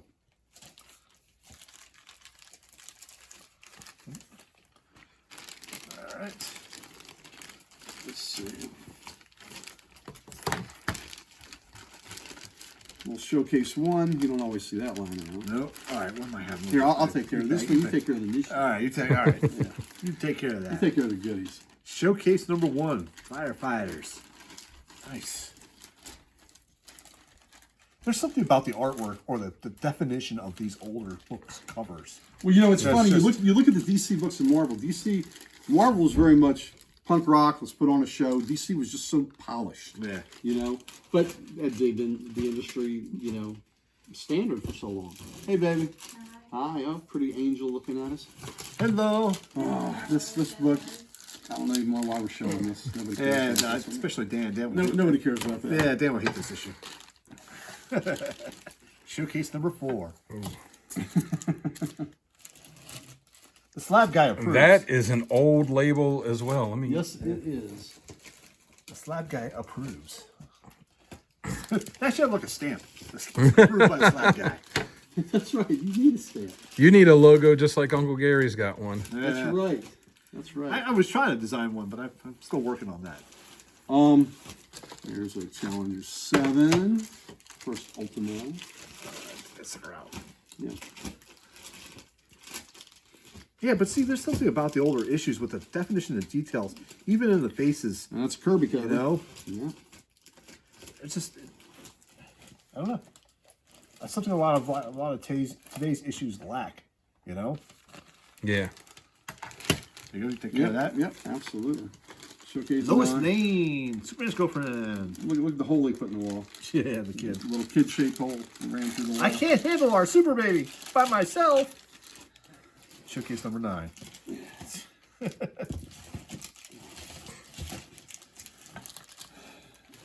Nice. And of course, Superman comes through the window, not through the front door. Absolutely. Yeah. There's no secret identity anywhere about. First Space Ranger. If you could fly, would you ever walk through a front door of your house again? No, probably not. Probably not. This is nice. Why did you get a 4.5?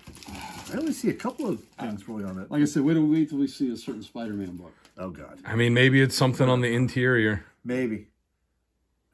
That's what I don't like. They don't say, why. Yeah, I At wish notes were like included.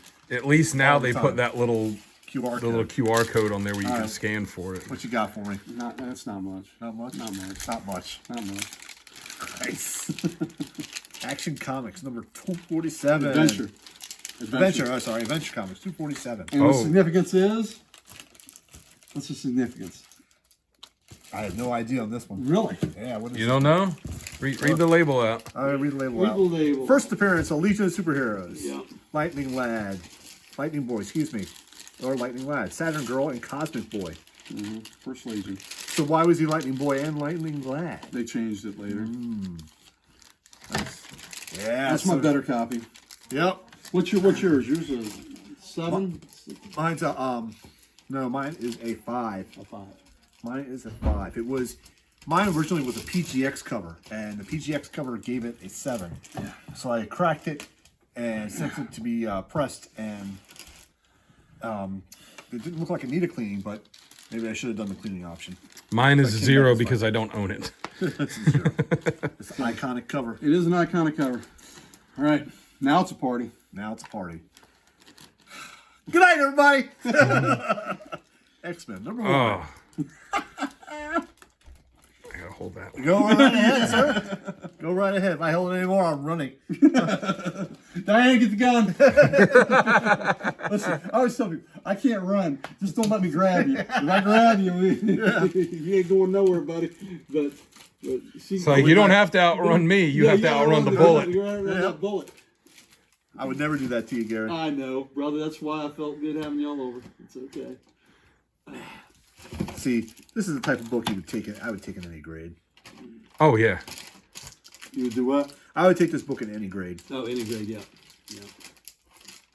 Maybe one day I'll get this book. I'm close to finishing my volume 1 X-Men. I am nowhere near close to it. It's. I mean, shit. I can't fucking top that. I know what you're gonna say. What's the speciality? What's the specialty? I gotta hold this one. Yes.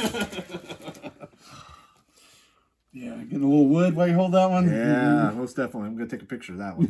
Absolutely. I'm not done with it Oh, yet. sorry, he's not done with it yet. Let me know if you want a picture with it. I'll take a picture with it. Yes, I definitely want to take a picture holding both of those. Here, well, I'll take them and I'll send them to you both. I'm not using any power. I can take pictures. All right, Sal, you want me first? Sure. All right, let's see. So there you go. So no glare on it. All right. I'm just gonna start like this. just like that. Just like this. Well, you know, the first day where I was getting you with the facsimile books, that was great. No. You checked out and you said, I'm done. This is Spider-Man number 2, red cover. Yes, it is a red cover. It's amazing. Again, It's so amazing. It's right in the title. it says it in the title. Yep. But how? Okay, this is a restored grade. Yes. It looks like it was actually had water damage to it at one point. Restoration includes a small amount of color touch, a small piece out of the 2nd, 3rd, 4th, 5th, 6th, and 8th and 11th page slightly affects story. Okay, see, that's understandable. Yep. But still, Still. All right. next one. 3 is moving. Shit. Again, they don't say it on the top there, but the only thing bad about that is that bottom. I don't understand it. And again, these prices, I got these 10, 12 years ago. Right. So these prices are not, They're not. they're closer to what I paid for them. Right. You know, when I didn't pay full price on them. Right. Here's a 9, it's a 5.0. Nice. Electro. Stan Lee story. There's a good documentary out on Stan Lee. Yeah, Check it I out. heard it's out now. I just watched that last night.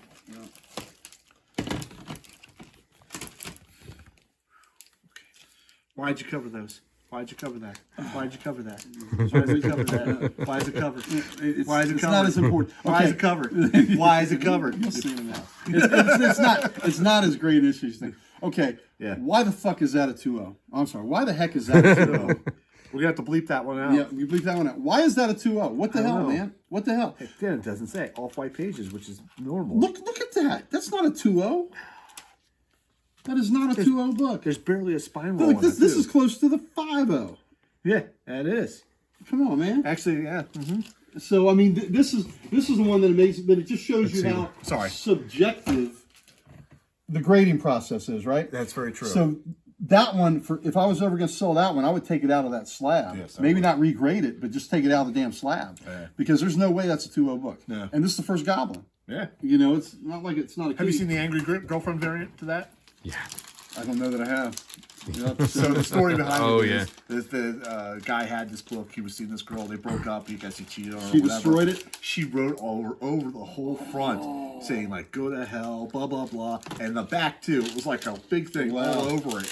And I don't know. That book alone went for lots of money. Yeah, people pay extra money for it just because it's well known now as the. And Angry CTC Girl qualifies it as the Angry Yeah. Girl variant, Which is pretty cool. Angry Girlfriend variant. Not bad. This is nice. That's a nice one. Oh yeah. Trinity and Mystery. Starring the mighty Thor. You are, sir. Yes, sir. Journey into mystery. The 12th Center. Number 90.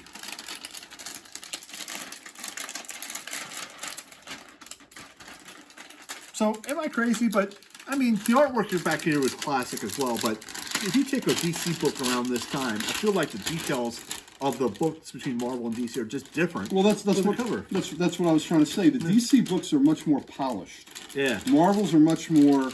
Let's put on a show in the backyard. Yeah. You know. So, but again, that's just because of the Marvel was still finding their way. You know, as a company at that point, even though they've been around for years. Right. DC was more of a. You know, even though it really wasn't more of a corporate entity. You know, that was. Journey to Mystery number 99.